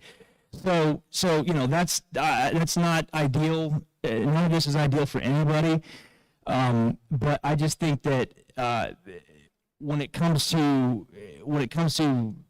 like, say we look into things and there's no impropriety here, and I certainly don't want to make any statement about any of that. I pray and hope that there never was, and I certainly don't think there could be. But if that's not what's happened here, there's still these major gaps in the solutions that we got to come up with. So if we think about a levy of sorts, there might need to be some really creative, untraditional things happening in this town in order for people to wake up, and in order for the money that actually is going to close that gap to actually find its way to the school system. I don't know what that looks like, but that seems pretty damn clear to me. And then the other thing is, if you talk to, and I'm sure that Peter and anybody that's involved in all of this has done, or I would hope they have done and will continue to do, this is happening all across the country. I mean, this is not just happening in Tiverton, it's happening all across the damn country, okay? And so what I would say is we need to be talking to other towns and other cities about what they're doing and what the best practices they've implemented have been, and how it's worked for them, and what the successes and failures have been. We shouldn't assume that's what's happening. We need to demand that does happen, because certainly we're not the only town that's facing this kind of stuff. So there's creative solutions that we can come up to. The town that I go home to, my elementary school, when I go back home on Thanksgiving and Christmas, it's also closed, all right? It's also closed. There's a whole intermediate school that was built to solve that problem. So it's happening everywhere, folks. I have friends that lament the closing of the middle school that they went to in my hometown, 20,000 people. You know, it's not easy. I respect everybody's opinions for coming up here and talking. Thank you for allowing me to say what I have to say. I was just trying to provide some outside perspective on things, but I do believe generally everybody here is trying to drive toward a solution. So thank you. I'm going to let people have it speak first before you. I just want to share a little bit of a personal experience on behalf of my son, who attends Fort Barton. He actually originally came from online schooling and preschool, starting in 2020. 2021, we moved to Tiverton. One of the major reasons why I wanted to move my kids to Tiverton is because of the school system. Preschool, 2021, he continued online and it wasn't working. He wasn't progressing. He was declining in his education. So we switched it for him to go to Pocasset in person. He did, he went. His progress stayed the same. Pocasset's a beautiful school, they did great with him, but his progress just wasn't excelling.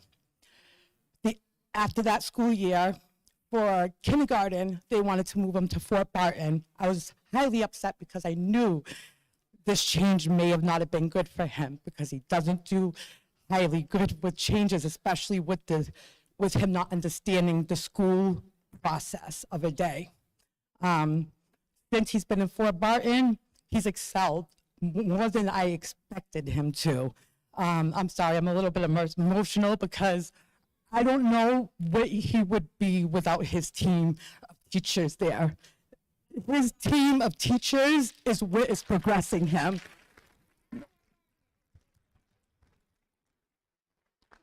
All right, so I'm a social worker for a living. I'm a master level social worker. So if I am misspeaking on the educational side, please stop me and correct me. I don't know if you are all involved with your middle schoolers and really hear what's happening in these classrooms, okay? I had a 4th grader transition to 5th grade, as she should, who is high functioning Asperger's, who relies on a lot of these services they're talking about cutting. The social worker alone at the middle school has been a godsend, and I really don't know what that's gonna look like for my youngest if they cut all these extra programs out. But this is the reality for you parents with 4th graders next year that are being threatened to put your 4th grade in a middle school level, okay? I have a 7th and 8th grader who come home ritualistically talking about kids that are already having sex, kids that are vaping in the bathroom, kids that are having blowjobs at movie theaters, early sex ed. I mean, there's drug use. If you think because we're in Tiverton, that Tiverton is this perfect community and none of this happens, you really need to wake up because it's happening, it's real. 4th grade students do not belong in a middle school level. Psychologically, socially, emotionally, these kids are not ready. And any social worker, whether you specialize in children or whether you specialize through the age span of an aging adult, will tell you that socially, emotionally, and psychologically, 4th grade should not be with older kids. I should not have to have had conversations in 5th and 6th grade, again, with a child who transitioned, as she should, when my 5th grader came home and said, "Mom, what does it mean to have sex?" I mean, that's not a conversation I was ready to have. So you really need to think hard before we start throwing our 4th graders in a middle school setting. I give kudos to our middle school educators because I couldn't do it. They have a battle uphill every single day going to school with these kids and what they're faced with. And I really don't think some parents are aware of what's actually happening with these age groups in a middle school level. So kudos to our administration at the middle school, because I know you guys have one hell of a fight, but I really think we need to be transparent about what this exactly means on throwing 4th grade into a middle school environment. Thank you. Just one question I have about the capital project plan. So I just wonder if there's opportunity in that capital project plan to make revisions, because in the budget there are places where I wonder if there are items that could naturally be shifted over. So for example, do we actually need $25,000 in electrical upgrades? If we do, is that something that could live in the capital project plan instead of living in the budget? And is there opportunity for us to make shifts? For example, we have the gym dividers at Pocasset and Fort Barton. I would think that if electrical upgrades are needed, that might take priority over gym dividers, and could that be shifted over? So just an idea, something to think about, and I'm happy to continue that conversation later. One final piece, according to the Consumer Price Index, in the Northeast region, prices are up 2.4% this year. So again, that, I just don't know where the 100% comes from, but. Corey, I'm gonna make you wait and go. So you haven't spoken yet, right? My name is Suzette, and I'm not usually used to public speaking, But if I was ever to publicly speak, it's to voice for my children. I'm going to give you a short story, as short as I can make it. I moved to Tiverton in 2013. I bought my home in March of 2013 because I had a middle schooler in the Lincoln School Department. And I contacted the school department and I said, it's going to be a hard transition. We're from Lincoln. We don't know anybody in Tiverton, and I'd love to be part of the Tiverton community because of the school system. I moved from Lincoln, currently still work in Lincoln. I make the drive every day, hour and a half traffic in the morning, hour and a half traffic at night because of my kids. I started my then teenager in 2013.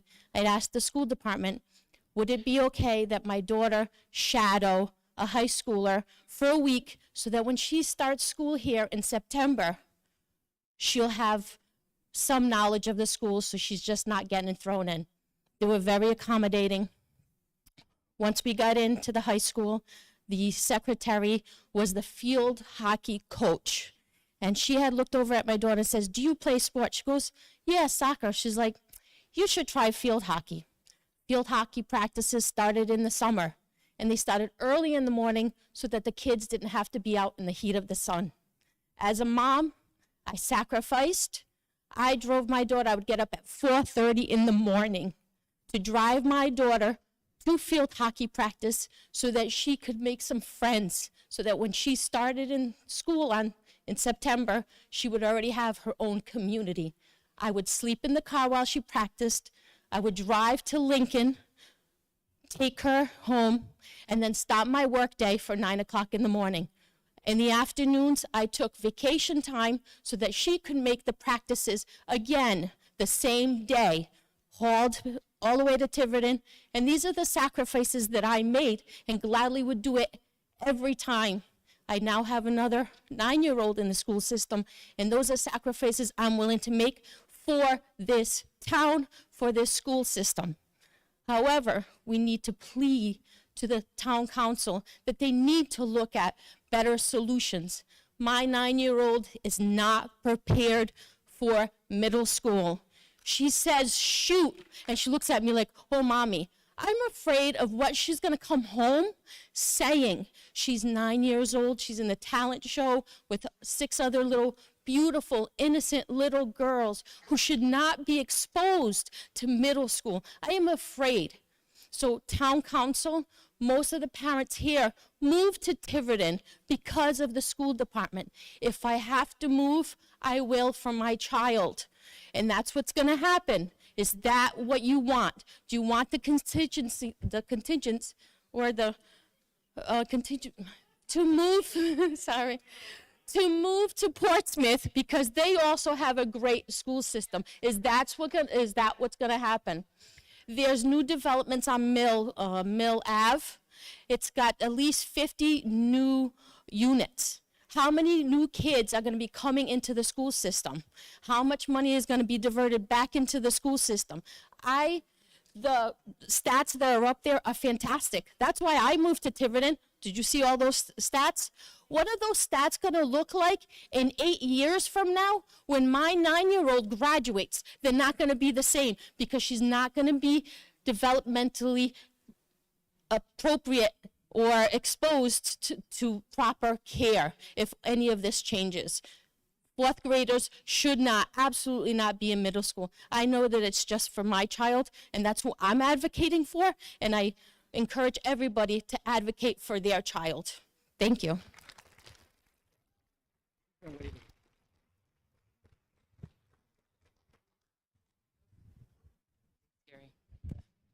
Hi, Peter. Hi, Sarah. I am a former Tiverton educator as of 5 months ago. And the only reason I left was because I could not financially afford to work here anymore. And I've made that clear to everyone. So I Dan, please do not put the camera on me. If the wind blows the wrong way, I cry. So I'm sorry. I'm a kindergarten teacher at heart.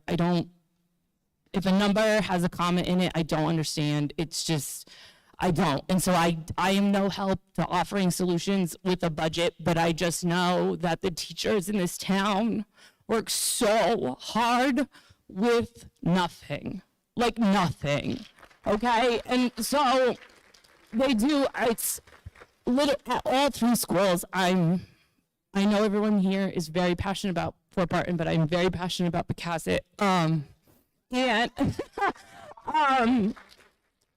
they really do so much, and our special educators do so much with even less. And I know the two options are not fantastic, right? Neither of them are good, and we know that. But I don't know, there's something we have to do, and we have to think long term. I know this is going to help us now, but next year is going to be something different. And then what are we going to do? We've lost so many good people because of that. And so I just wanted to stand up here and stick up for my people, my teacher people. My daughter is also a potential kindergartner, not this fall, next fall. So I do have a vested interest in what happens as well, personally. But our teachers do so much, and we cannot spread them any thinner than they already are. They have nothing already. So we have to think long term, and I don't know what that is, but I don't know. Nice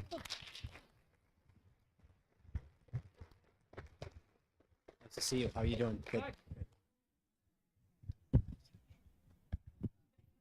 I just have a budget question. Amy, when did you give the FY25 budget to the school committee for review? December. And, so, good. So, school committee members, thank you for being here. I know it's tough. I'm on boards and, I'm an accountant by trade, but now you knew this issue back in December, but it was frustrating to hear, and not you two directly, but Ms. Palish last meeting on the 12th said it was the first time she saw the deficit that we were trying to, as an accountant, in December, and then in January, when we lost the state aid, this should have been ongoing for 2 months now. Here we are on this March 19th. The budget was due today, as the town charter says, and we're here on March 19th trying to figure this out. And we got 2 months. It's just unacceptable. And, I don't know if Denise is, still here as well, but all due respect to her, when someone asks how long the forensic audit was going to take place or how many years it was going to be, she answered probably 3 years. As a town council president, you should probably know that. We just spent $50,000 on a forensic audit. That's all I got to say. So I'm gonna put you back because you haven't spoken yet, right? Okay. Hi, my name is Denise Miller. I know a lot of you probably know who I am. I'm a Ranger parent. I just want to say that I've been involved with paying attention to the school committee, and I know that we've been in this situation for a while now, and it's so frustrating to see that year after year, you bring up the deficit, we need to make it even, we're using one-time money, but at the end of the day, it comes down to, well, what's going to happen next year? And now it's even worse, and it's very frustrating that no solution over the past 5 years since I've been involved has come to fruition. How do we close the gap? People need to make sacrifices. Like you said, you're not taking a raise, but that's too late.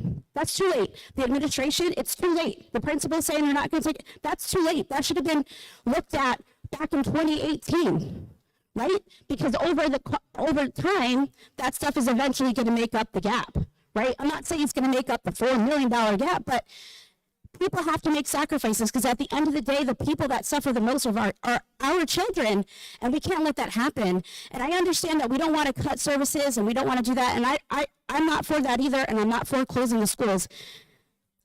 I don't have a solution, and I know it's a lot more complex than what's presented, but at the end of the day, I know that I'm originally from Portsmouth, and I know that Portsmouth, they closed an elementary school.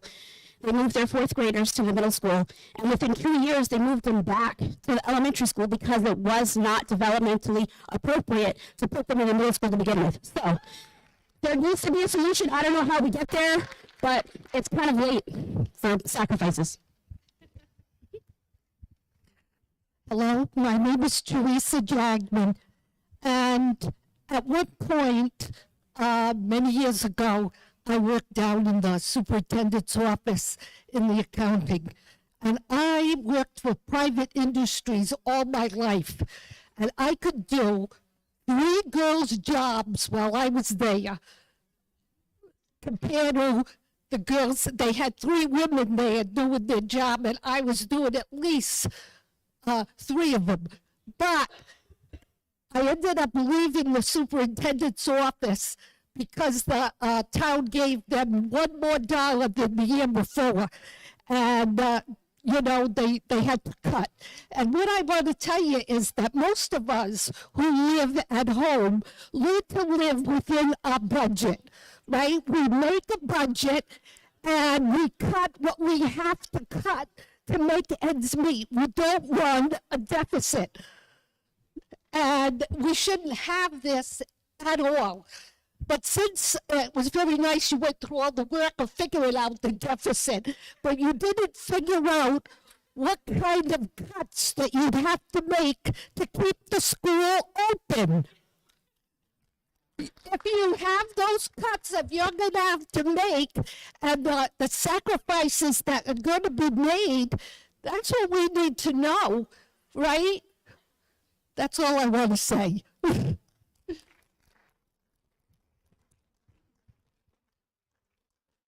Good evening, everyone. My name is Sway.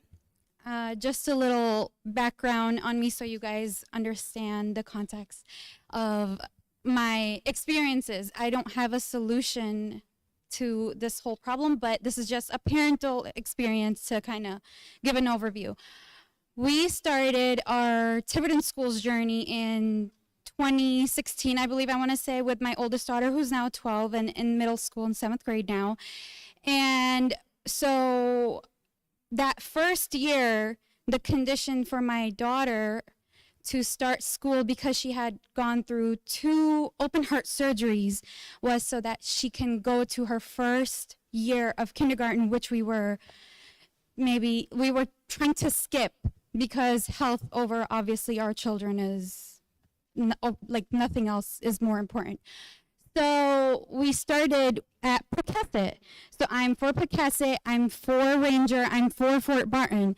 But even then, so she was coming out from surgery, going straight into kindergarten. And even then, I was told a heart patient who had, you good? Okay. Heart patient who just came out of surgery, she still could not have a 504 plan then. So she had to carry her own backpack through school. She had to just look out for herself during the playground, even though I was told from all of the teachers, the principal at the time was, I believe, Principal Riley at the time, that she was going to be okay. I was assured, even though there was no 504 plan made for her. So it was still questionable, but I risked it because of the staff. But then after, one day she's coming out with the backpack on her back, which she should not have had. And if something had gone wrong, and I put, like, mind you, I put my faith in the school at the time too.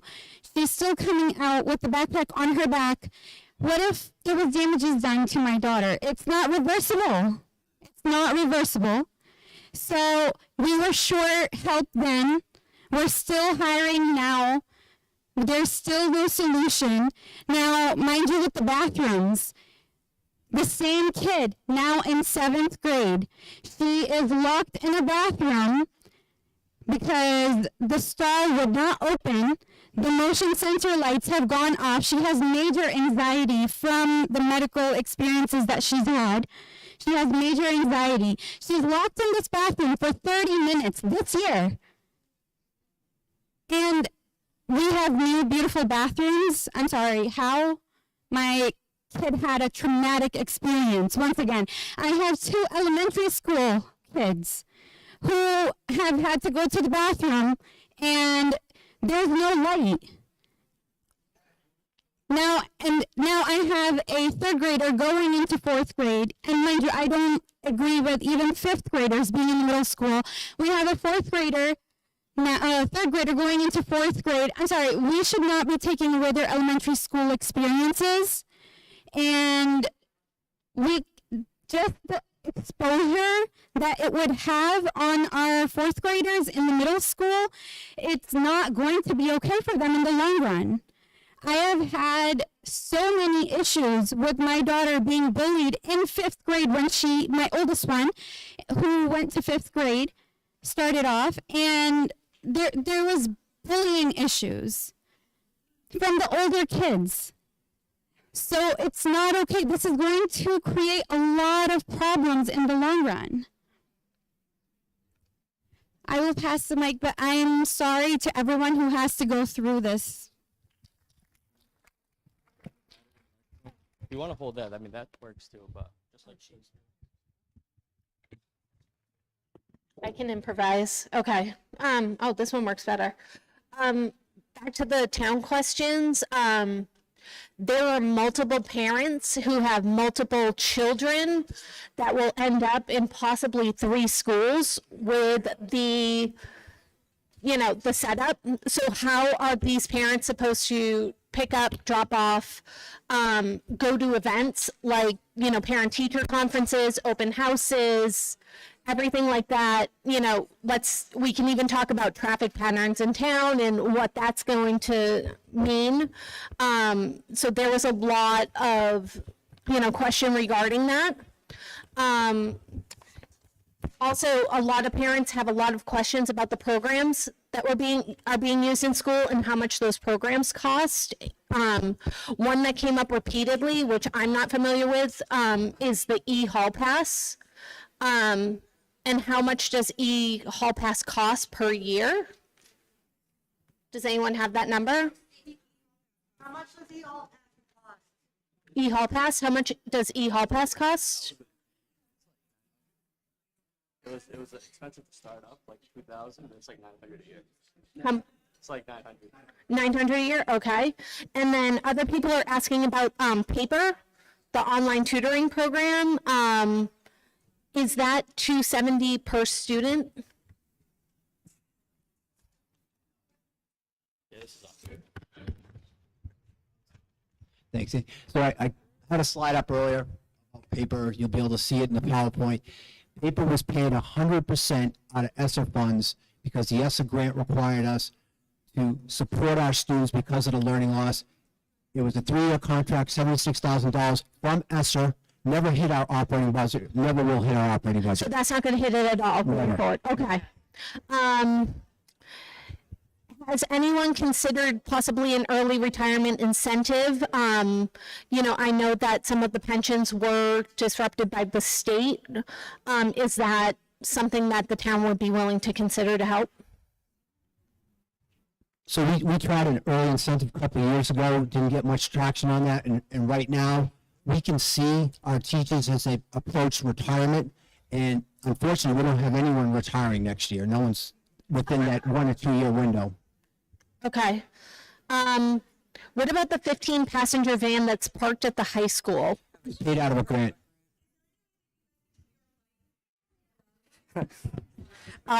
So I just wanted to bring up one thing as far as transportation. When we look at our transportation cost and the increase in our transportation cost, there is another way for you to reach out to our state representatives that were here today. When our school department puts out that bid, there are 2 operating companies in the state. They have created a monopoly, which means they can charge us whatever they want. Every year, that line has gone up and up and up. If we want to make a change to what we're paying out, we need to hold them accountable. That is a for-profit bus company. We do not own the buses. We do not run the buses. That is a contract that's put out. But every year that it's put out to bid, it comes back from one company and at a huge increase. So where we should direct our anger And our direction is to the state to say that this is not okay.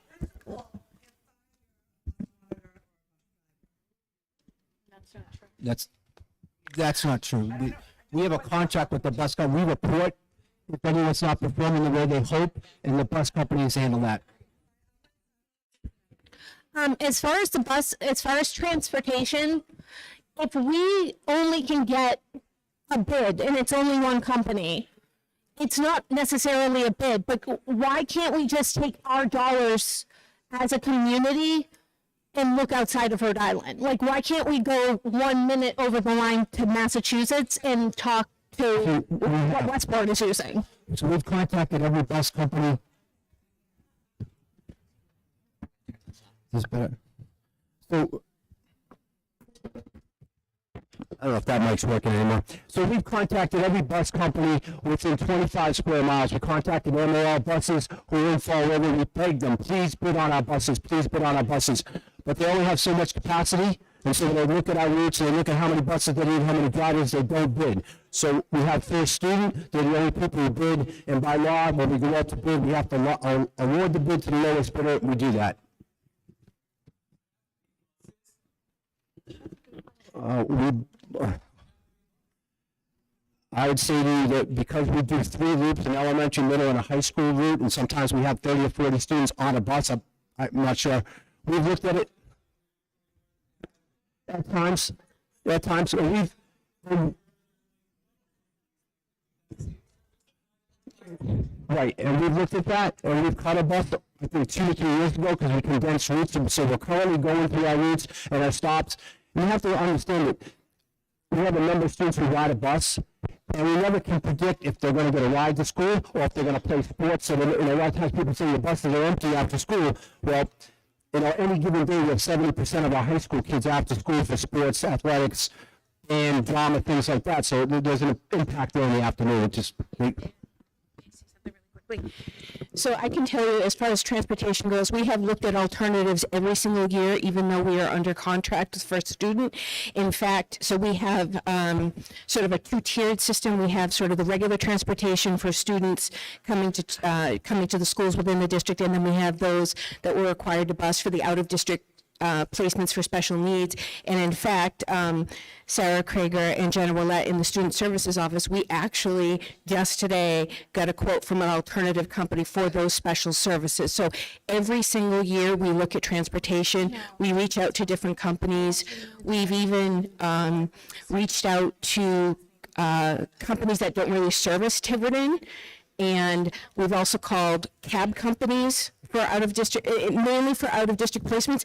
Cab companies, they won't help us. We've called Tremblay Bus in New Bedford, Reliable Bus in New Bedford. We, every single year, even though we're under contract with First Student, we look at transportation and how to save on those costs every single year. I just quickly wanted to go back to the logistic question. Multiple parents have multiple children in the school system. I know one mom personally that would have 3 kids at 3 separate schools, all having the same start and end time.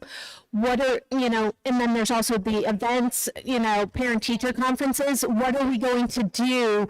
Because not everybody can put their kid on a bus, because of before and after school care. So what are we going to do for those parents? I have a mic here, and that's so far in the future. I would only say to you that if we ever get to that position where we have to do that, we've already looked at staggered start times for all levels, so the parents would be able to drop their kids off at any school.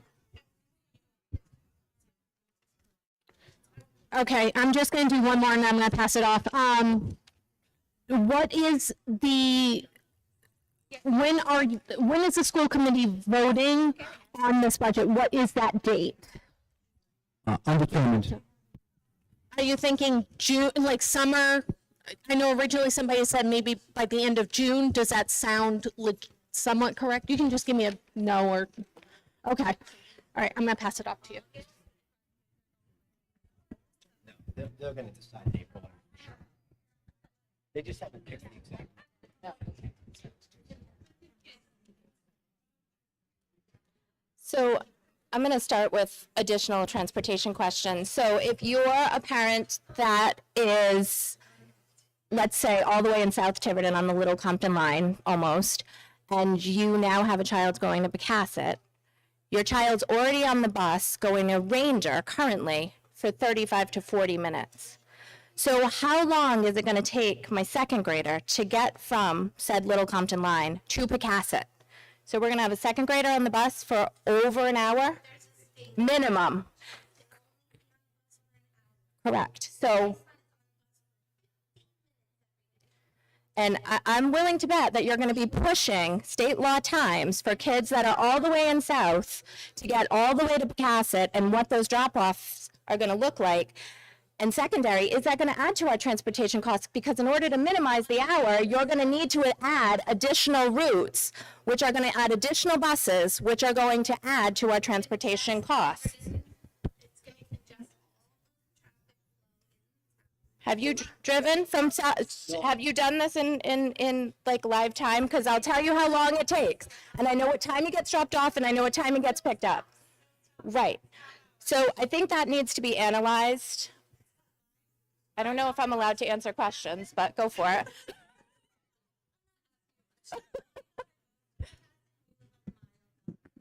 And how long is she on the bus?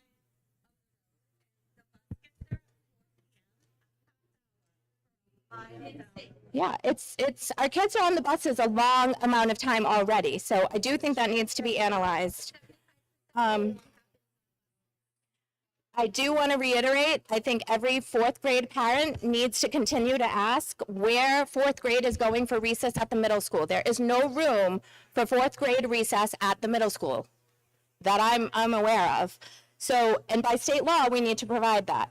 So that's a huge thing that needs to be looked at and analyzed. And when you come back to the school committee with a proposal, I think the school committee needs to hear where fourth grade recess is going. If you're talking about opening the contract to renegotiate a 5% raise, that becomes a slippery slope for me, because if the contract gets open for discussion, does that mean that other things within the contract are going to be negotiated? So class size will stay the same. Okay, our class size is currently at K through 1 is 23. Our class size additionally is 25, can be increased after the first day of school by 2.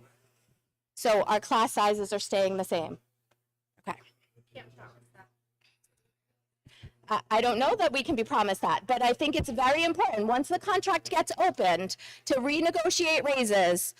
I guarantee you that there's going to be renegotiations about class sizes. So are we guaranteed that if this school closes, our students and our teachers, importantly, are going to be guaranteed this class size numbers? I think that that also needs to be addressed by the school committee. Our class size is staying the same. And if I could just interrupt you on that. Yeah. Again, didn't get to finish the presentation. I When you get understand. it and you look at it, there's absolutely a projection of every class size, grades, other than kindergarten. Projection is the operative word in that sentence, Well, Peter. if you don't count the Projection. students that are here. Okay, but projection. Students come into the district, students leave the district. Right. You can't guarantee us that our numbers are going to be the same that they are right now as of the first day of school. Additionally, the renovations that Jennifer brought up. Classrooms for K students have to have a bathroom by state law. If you're putting all the kindergarten students in Ranger, that means we need 6 bathrooms if class size is staying the same. We currently have 2 appropriate bathrooms. If bathrooms cost $100,000, we need $400,000 just to put bathrooms at Ranger. So where's the cost analysis on the renovations that need to happen to Ranger and Pecasset in order to be in state law and the middle school? And until a cost analysis are done of those renovations have gone out to bid.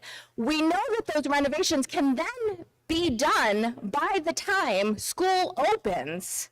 I don't think we can even talk about closing Fort Barton because we are in no way prepared to handle any of the things that we need to do by state law in order to accept children into those buildings.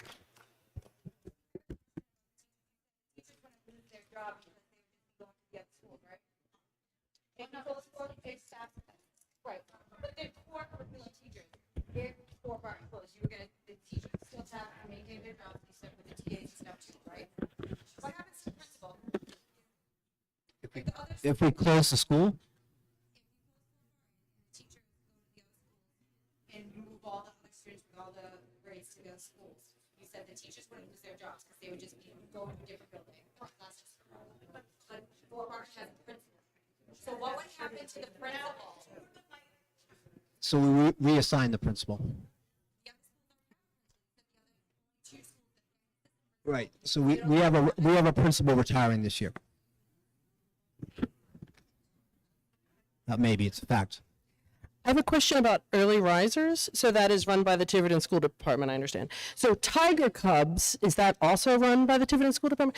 So how much money do we earn annually from Tiger Cubs? It's a private entity, I don't, Right, so they're using our schools they use the middle school. and we earn, you're telling me nothing from Tiger Cubs. And who owns Tiger Cubs, since it's a private entity? Who owns it? I guess Elaine Pavo is the director. And does she hold a position in town? She's a member of the school committee. So she is a member of the school committee and does not pay a dime to Tiverton to use our schools? I mean, I get she's not going to pay $1 million, but that seems like an issue someone should be mentioning. It is, it's a program that has been in place for many years, and my understanding is when it started at inception, that it was a service that parents were looking for, and that was sort of the contract that was created back then because you're So applying. 6 years ago when you started, you didn't think maybe we should change it? We could change the contract? We've questioned it, we've talked about it with the school committee several times, and I think if you're patient. Is there a conflict of interest? Yes. So I would say to you, there's a solution to that problem. And There's a big solution, yeah, let's get some money from them. So if you. She has a contract. Right. Well, I would say yes. And why are we not earning revenue from that then? Or why don't we earn a percentage, like 50% of her revenue? So again, if you're patient, you're going to see a whole redesign of Tiger Cubs coming next year. My kids don't use Tiger Cubs. It just irritates me that we would have someone taking advantage who is on the school committee. That's what irritates me. Right. I don't need the program. I don't need the bus, but I Understand. still think other people do.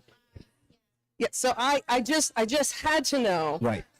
that someone who's on the school committee is making a profit off of us, but we're not.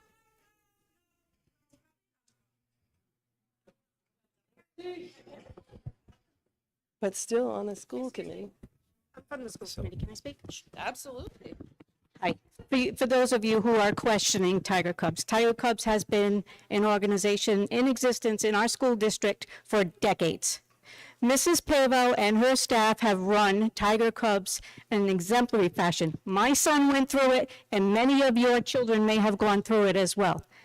Mrs. Pavo, as a member of the school committee, has every right to run a business on the side. She discloses it on her annual disclosures.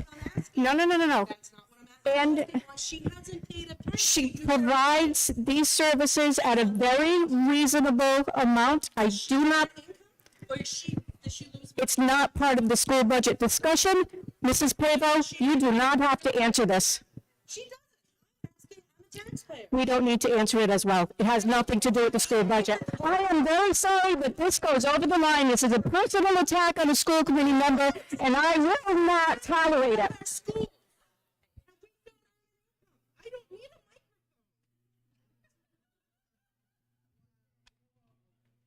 But I will give it up to the person who earns income but doesn't pay any. First of all, there is no income derived from that program. That program is a nonprofit group. Sorry. I talk louder. Hang on. It's a nonprofit group, or organization, I should say. The only people who receive a salary are the people who work there. I don't receive a salary, okay? Before COVID hit, we had a lot of children in that program. Oh, that program has been operating for over 20 years. I think it's like 24 years now. There is no profit to be made. What parents pay for tuition goes right back out. It goes to pay the salary for the people who work directly with the children. It goes to pay for their snacks, drinks, supplies. Yes. So if you think that the Tiverton School Department is losing money because the Tiger Cubs after school program is making all this money, there is no money to be made, and especially since COVID, because enrollment, for whatever reason, has dropped significantly. It's dropped tremendously. It's not a business for profit. It's a non-profit organization. There's nothing more I can say. It's the service for the Tiverton School Department children. The parents, years ago, back in 1999, decided that this program was necessary. A grant was written. I think we received $350, and then it was tuition-based. I don't know what else to say. If there is no money to be made, we would definitely pay the Tiverton School Department if it was a for-profit organization. It isn't. And anybody that thinks it is can come and take a check.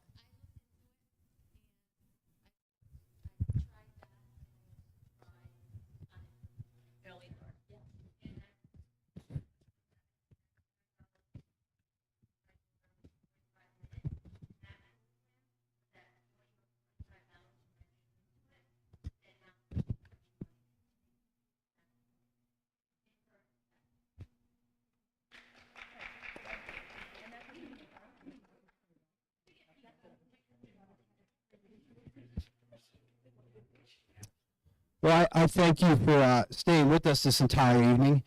I'd encourage you to look at this presentation on the website when it's put up there tomorrow. There was several slides I didn't have the opportunity to share.